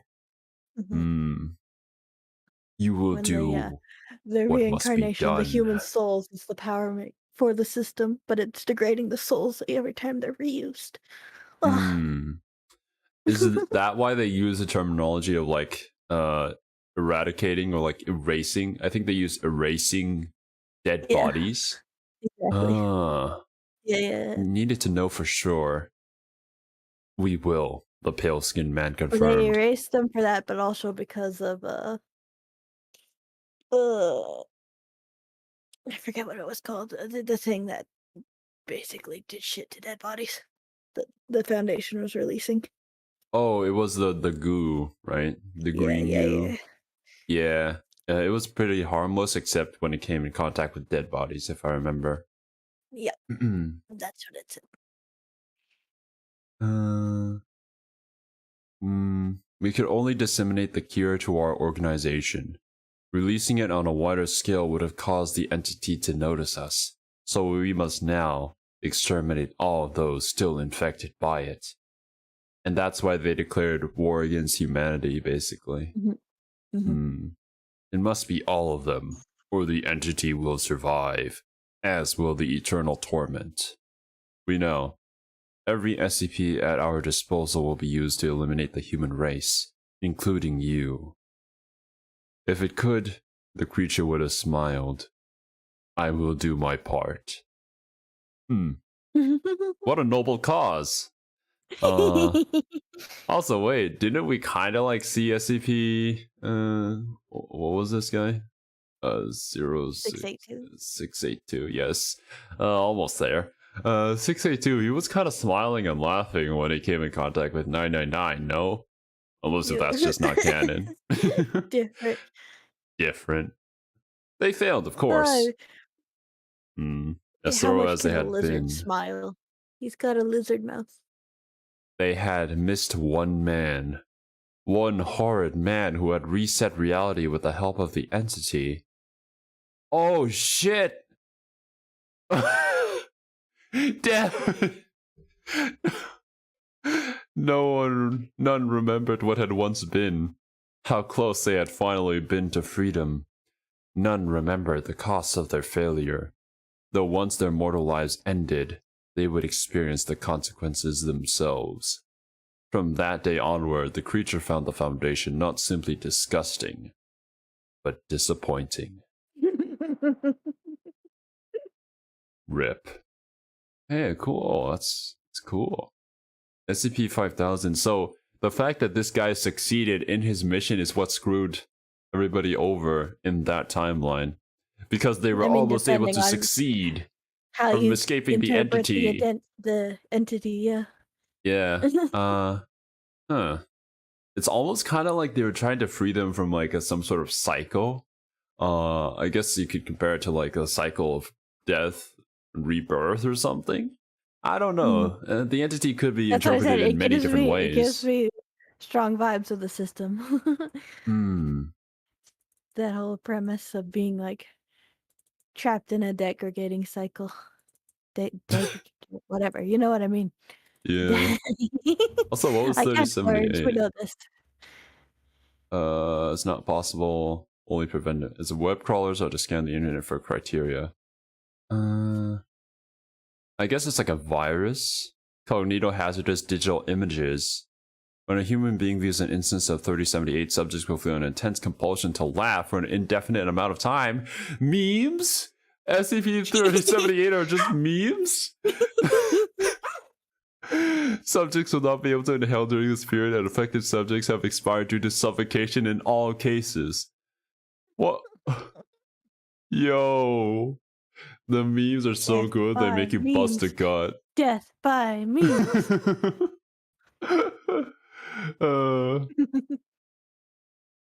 Not the same as natural and forced? Ah, I see.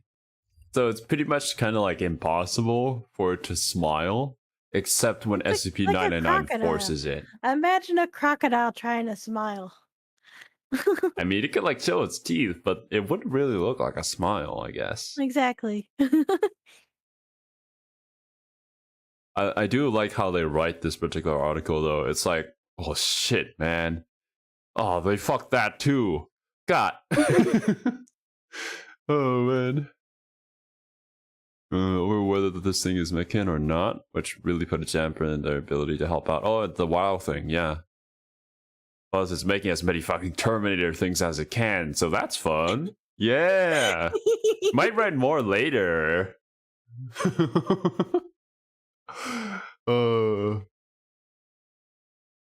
Get out there. I need to get to do something, anything. I want to see what's around the end here. Oh yeah, it's Dr. Bright. real SCP memes. Yo, the memes are sentient. You gotta see if I can't piss into another universe, then throw this amulet down there and see where I wake up. Hell yeah, brother. Well, I mean, in this body, maybe sister. Explain it to me, someone, anyone. I don't get it. I don't get it. They're about to get in. First foot forward. Ah, yeah. The zombie things. Oh. So that's how it is. Huh. Impact with the ground following a long fall.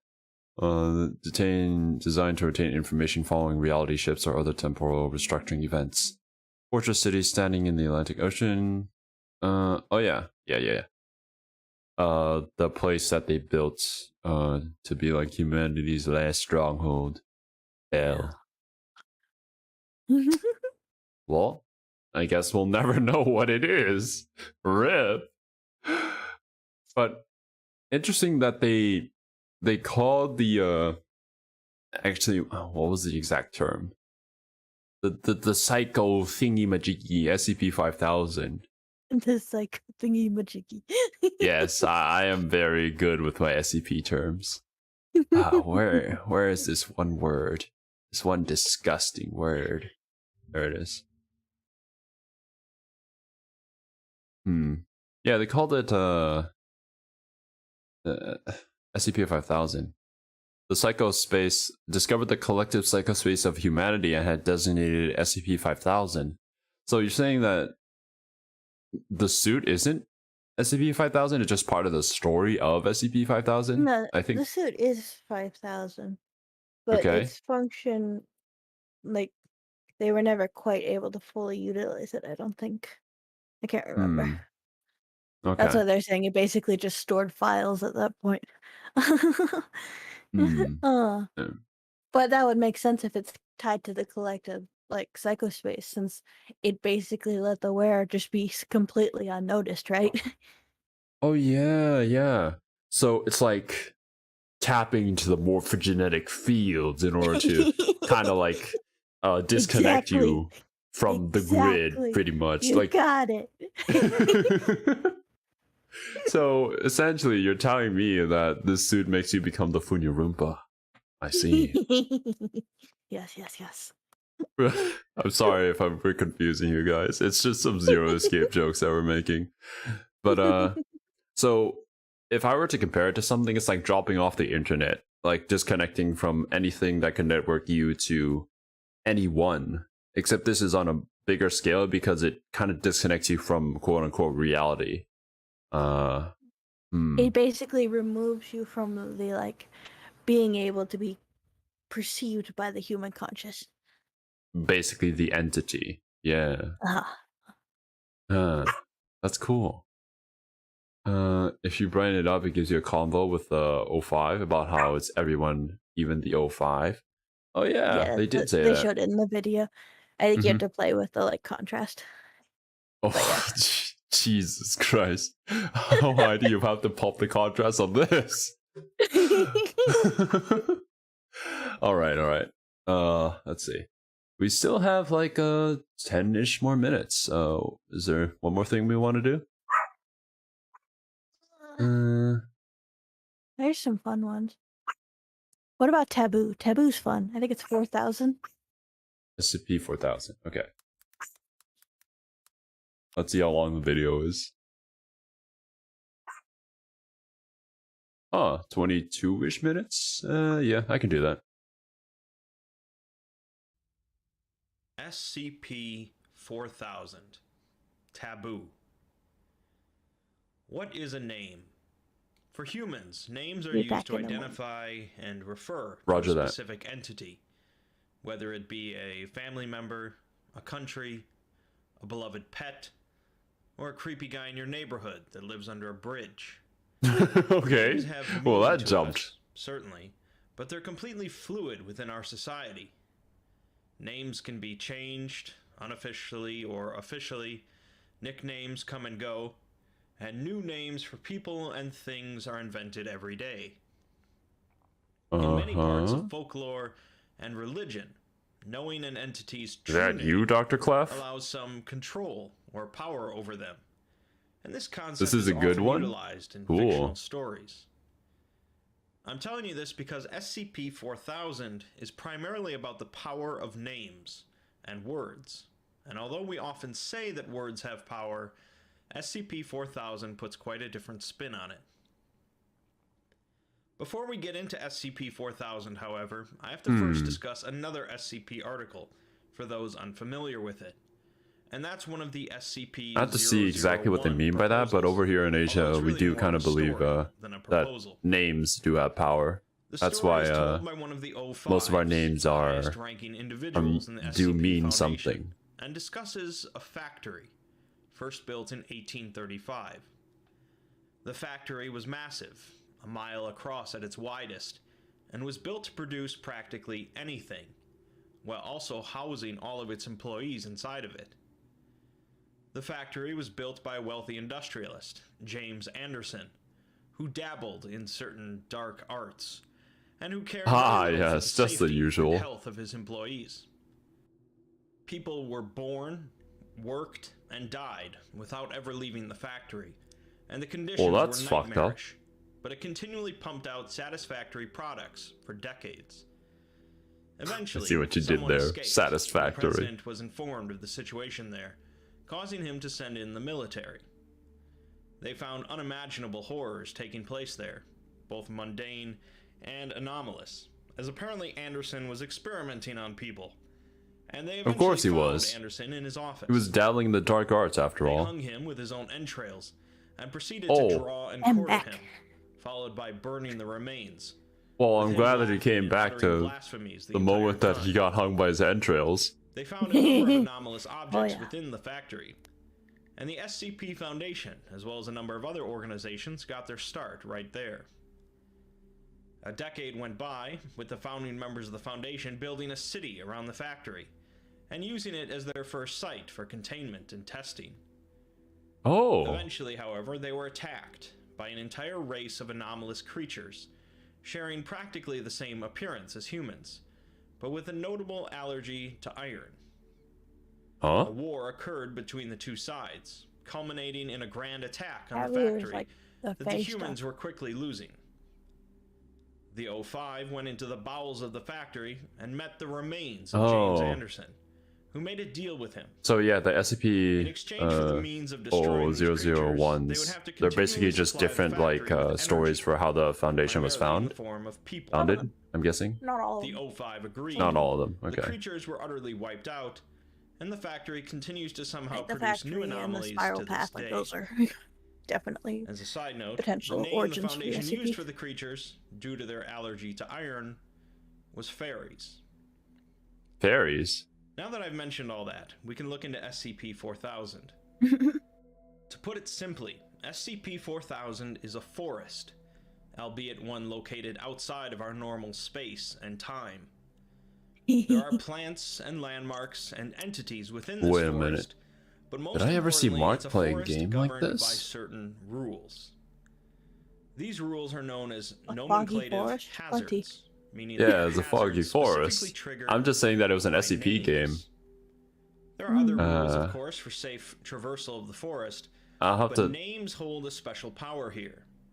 The names. special containment procedures warn that the forest itself, as well as any entity You didn't know or anything about landmark Fey within, mythology. This is is all not to pretty be standard. referred to by any title, Yeah, I know designation, nothing about Fey or name. mythology, thankfully. I've already broken these rules several times, of course, by referring to it as SCP-4000, a designation not found anywhere within the document. Instead of names or designations, then, the anomalies associated This with one's, this yeah, a SCP fun one to see how it's are written given on the wiki. descriptions, such as the forest outside normative space, or the SCP in question. Additionally, Okay. these descriptions can be repeated, forcing someone discussing the SCP or its contents to continually utilize new language when Oh. talking or writing about it.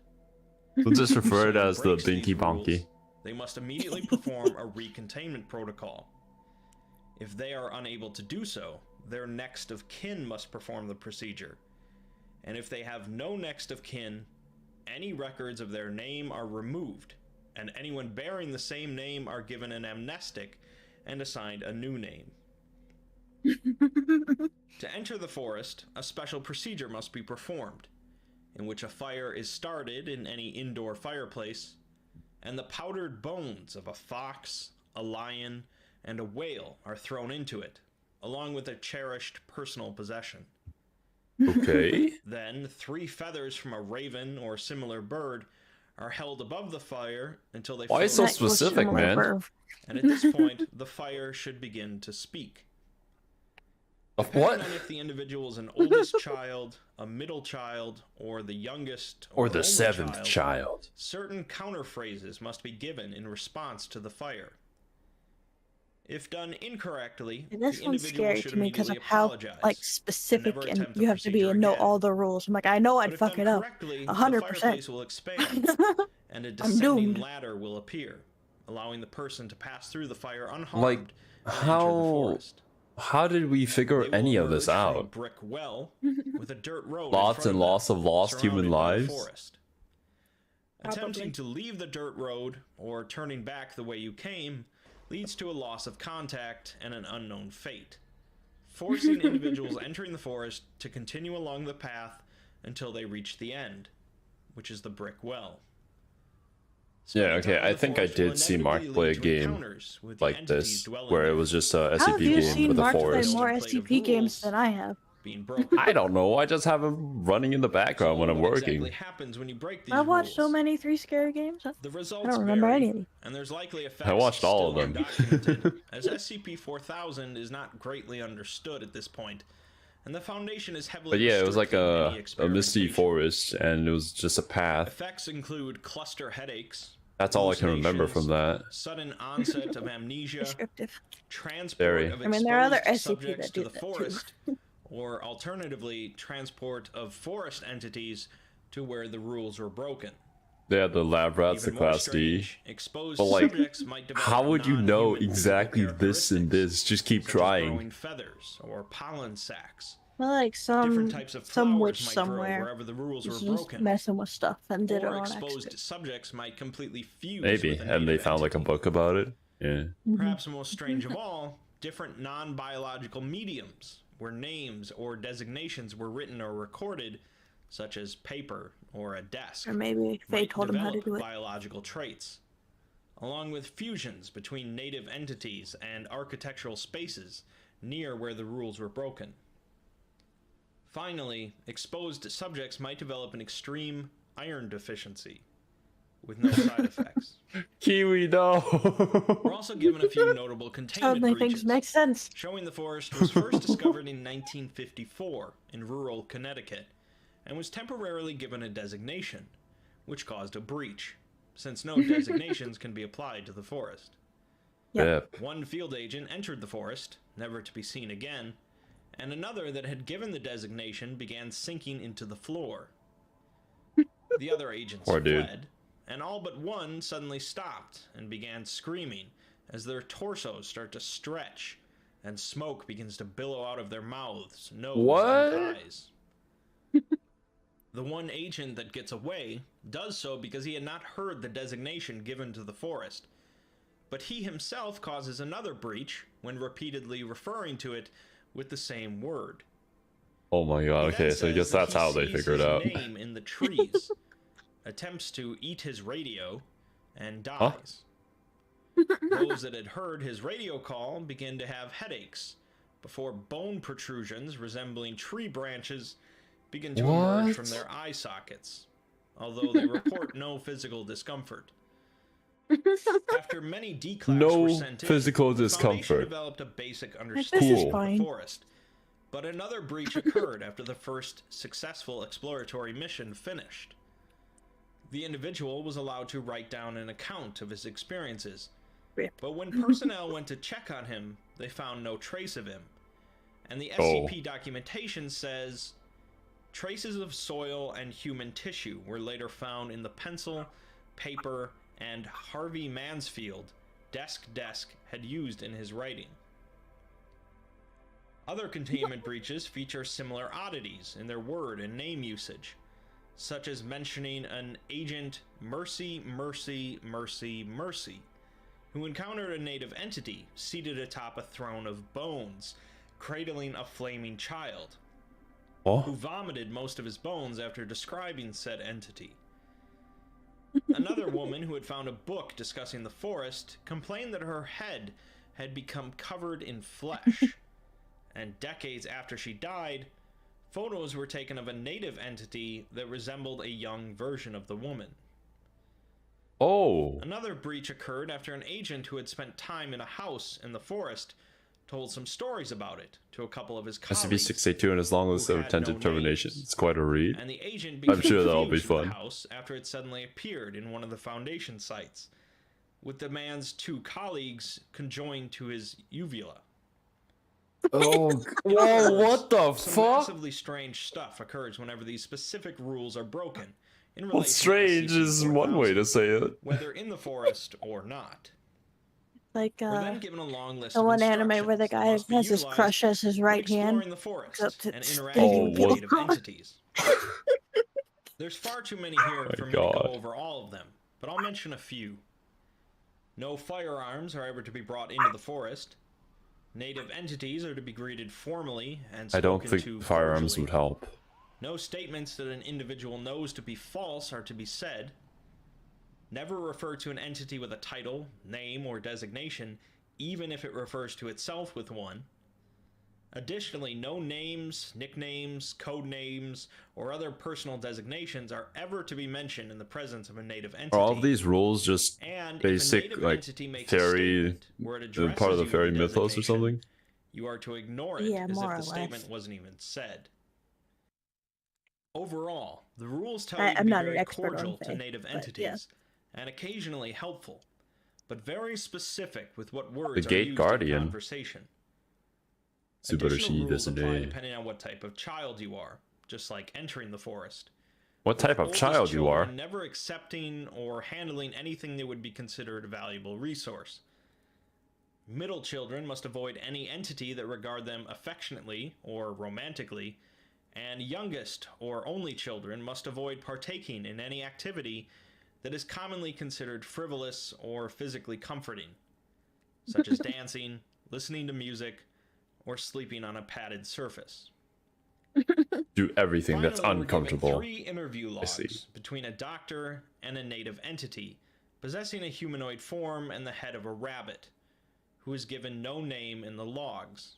It's Dr. Clef. These interactions are mostly notable for showcasing the various rules that the doctor breaks during their conversations.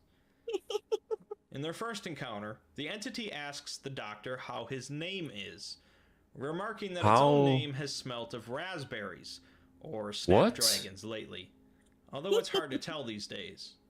How am I supposed to respond? That his name has tasted rather tart of late, and was later reprimanded for breaking the rule of making a statement you know to be false. That was false. 3 years later, the doctor has another encounter with the entity, who remarks that his name has been separated from him for some time, and ponders if the name still exists at all. After the doctor tells him how he got to the forest, the entity says that he thought all of their old allies had died out, and wondered if the doctor had a grandfather or other relation that had a lover in the forest. The doctor made his first big mistake when the entity addressed him as fellow scholar, in a statement that the doctor didn't ignore. 5 years later, the doctor encountered the entity for a 3rd time, and this is where things really go wrong.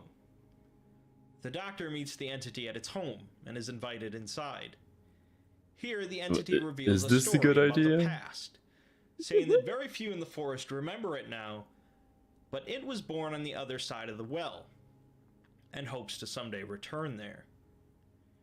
It goes on to say that there was a time when they lived and fought alongside humans, to a degree, and went to war against the factory with humans.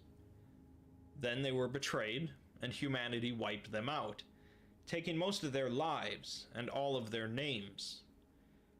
Some, however, managed to retreat to this forest dimension, which became less of a home and more of a bunker against genocide. Here, the remaining entities live, without names, hoping to re-enter the world of humanity. That looks inviting. It's at this point that a sudden change comes over the Doctor, saying that it's time he took his leave, and that he's long overdue to return home. The rabbit entity suddenly seems confused, slurring his speech and clutching his head, asking the Doctor not to go, and wondering what happened to his name. The Doctor leaves, mentioning out loud that something does taste rather tart, and later went missing after returning to the Foundation site. Analysis of the fur he shed on his expedition gear showed no genetic abnormalities. So, you have most of the facts now, but you might still want or need an what is that? As you might have pieced together already, the entities existing in the forest are the fairies that the O5 mentioned in his tale about the factory. The Although he deer. claimed that they had committed genocide, Oh yeah, I do completely love the killing deer. off That's a their good one. race, it seems that he was mistaken, and some managed to escape. Somehow, in a way that isn't clearly understood, the fairies lost all of their names in the process, even the ones that managed to escape. Names have power to the fairies, both their own as well as others, and they can use names to interact with our world. Assigning the forest, or any of its denizens, a name is dangerous enough, but the true danger here is their ability to steal our names.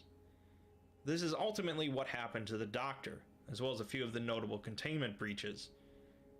During his conversation with the rabbit so that's entity, what they do. The entity refers to the Doctor as a fellow scholar, and rather than ignoring it, he later uses it himself in the conversation. The Doctor had accepted a designation from the entity, and that gave it power over him. In the end, the rabbit and the Doctor swapped names. Over here, in Thailand, we actually believe a very similar thing. Completely linked to an identity. They effectively swapped their identities. It's not really related to like Fae stuff, but was now and I mean, it's also a fairy like in without a name. Christian demonology type was stuff. A doctor working for the I see. Foundation. Names hold power. Thus, why no one It's questioned the common fur found on his gear. in lots of different things. That's why you need to find the name of the demon. And Their ability to just steal like and suddenly metaphysical things like names or identities. These fairies aren't just humanoid entities, and can take many non-biological forms. The desk, paper, and pencil where the writing had occurred fused with the explorer after he wrote about the forest on it, leaving him to a fate of being a desk. The agent who encountered the hellish entity on top of the throne of bones is this the basics of like all of the people that get isekai'd into different objects? Mercy, effectively giving the entity a name. The other cases involving the young woman and the man merging with a house showcase the same point, that the fairies can steal our names to infiltrate our world. These cases somewhat differ, however, in that instead of a fairy giving a name to a human who accepts it, like the Doctor, these are humans giving names to fairies. Ideally, the Foundation would be able to effectively contain this threat using their current containment protocols. But, as the rabbit discussed, the fairies were not without their human sympathizers, and all it would take is one major breach to cause massive issues. SCP-4000 is a very interesting article, as it really combines two different stories into one impressive SCP. The Factory 001 proposal is a popular one, but it didn't really require anything else to be added onto it. The idea of a weird forest realm where entities can steal your name is interesting enough by itself, but combining it with the Factory tale makes something very unique. If that wasn't enough, there's also another connection made in SCP-4000 when the rabbit entity is discussing wars. The SCP article includes a link to SCP-2932, Titania's Prison, which was a prison built by creatures for the enemies of the SCP-1000 civilization, the Children of the Night. Excuse me? The prison logs include a number of different prisoners, but the final one was meant to be kept there forever, with a note saying that humans were not the first to overthrow those who came before them. The prisoner's name is listed as Fae, meaning a fairy. Yeah. I highly recommend going through the SCP-4000 article yourself after watching this video, to give you the full picture of the forest and the fairies. After 4,000 entries in the SCP universe, some might think that people would eventually run out of new, creative articles. But SCP authors continue to impress me. How many do we have now? 7,000-ish? Anomalous race is not exactly a new concept for the SCP Foundation, in addition to the idea of the race making a comeback. But the fairies presented here are certainly something different.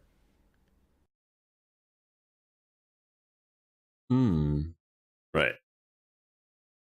Native entities often obstruct the trail which subjects tread, making it necessary for subjects to interact with them to progress. Native entities are sapient and often highly temperamental, but can be interacted with safely as long as 4,000 SEP precautions are followed.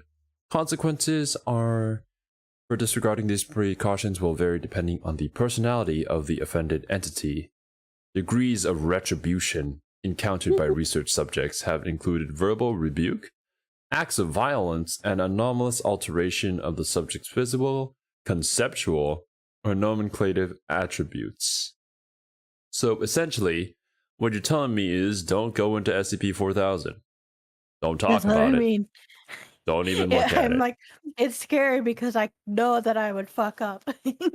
I'm doomed. It's so easy to screw up. Like, even the doctor was like, oh yeah, I'm a fellow scholar as well. Oh shit. What? Oh man. That was super interesting though. I'm pretty sure you were an SCP. A real human needs to sleep. Oh man. When your teacher assigns you an assignment with a word count, every episode your offhand remarks become more and more surreal. My parents aren't home. Person in the thumbnail flies over. Oh, great comment.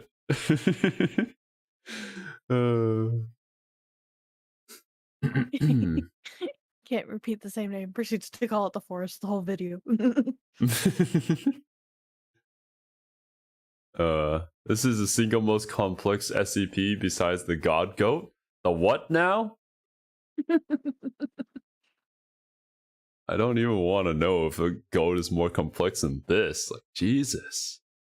All the rules and stuff that you have to follow? I wonder if they're referring to the deer or if it's something else. Because the deer are similar. Oh, man. But yeah, I can't imagine, man. But yeah, the names having powers, yeah. I suppose that is like a common theme. For us, it's like, that's the reason why if you come to Thailand, people only tell you their nickname, usually. Because we believe that if others know our actual name, that they will have power over us and can do stuff with that, right? So that's why everyone has a nickname. Gotcha. And yeah, I guess for there, I should have probably assumed that because you have to find the name of the demon and mortuary assistant in order to successfully burn it, right? Yeah. Oh, man. I wonder, I might do more research into like actually, maybe next time we can just like do research into SCP-4000's wiki page. The wiki page was actually like, it was more interesting than I thought they would be. I thought they would just be like, just entries and stuff, like detailing stuff, and you'd have to like piece the things together, but they're actually like written articles. I do like how they're written, or specifically the SCP-5000 really easy stuff. To spend a long time on the website just reading stuff. Yeah, this is basically like as someone a short who doesn't chapter like in a reading, novel. I have spent more time reading on the wiki page than I ever would have thought imaginable. Yeah, it's pretty cool. I'm kind of liking it. Yeah. I can't imagine how the videos are gonna be if we're just spending our time here. It will be here forever, man. SCP by series. Like, damn. Yeah, those are how they break them up, and that's why usually like the 1,000 marks are contest entries because they're big landmarks for each series. But yeah. So say like SCP-5000 here is the landmark for the 5 series, is what you're saying? Yep. So it's like the biggest, or like the most impressive stories get. They usually it's usually a mark. contest, yeah. So it's the ones that are the like I guess quote unquote winners from the contests. I don't know if all of them are or if most of them are. Oh, there's a rating system too.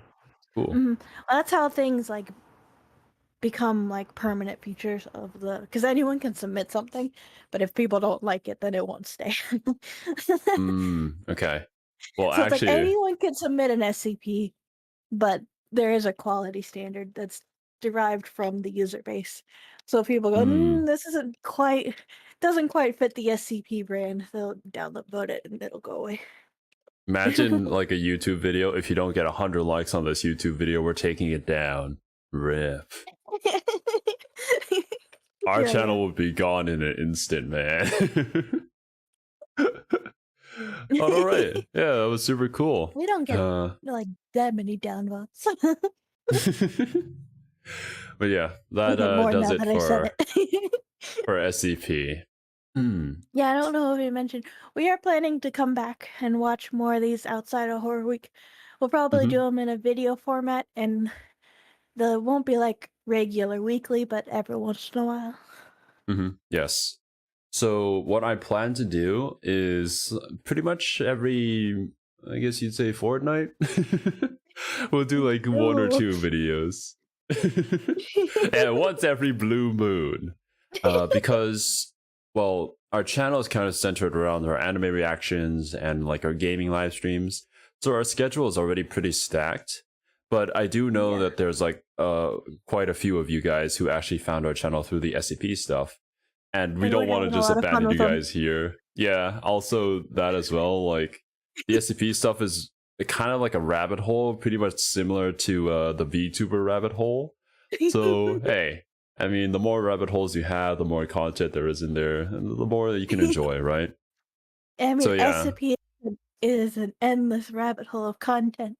No.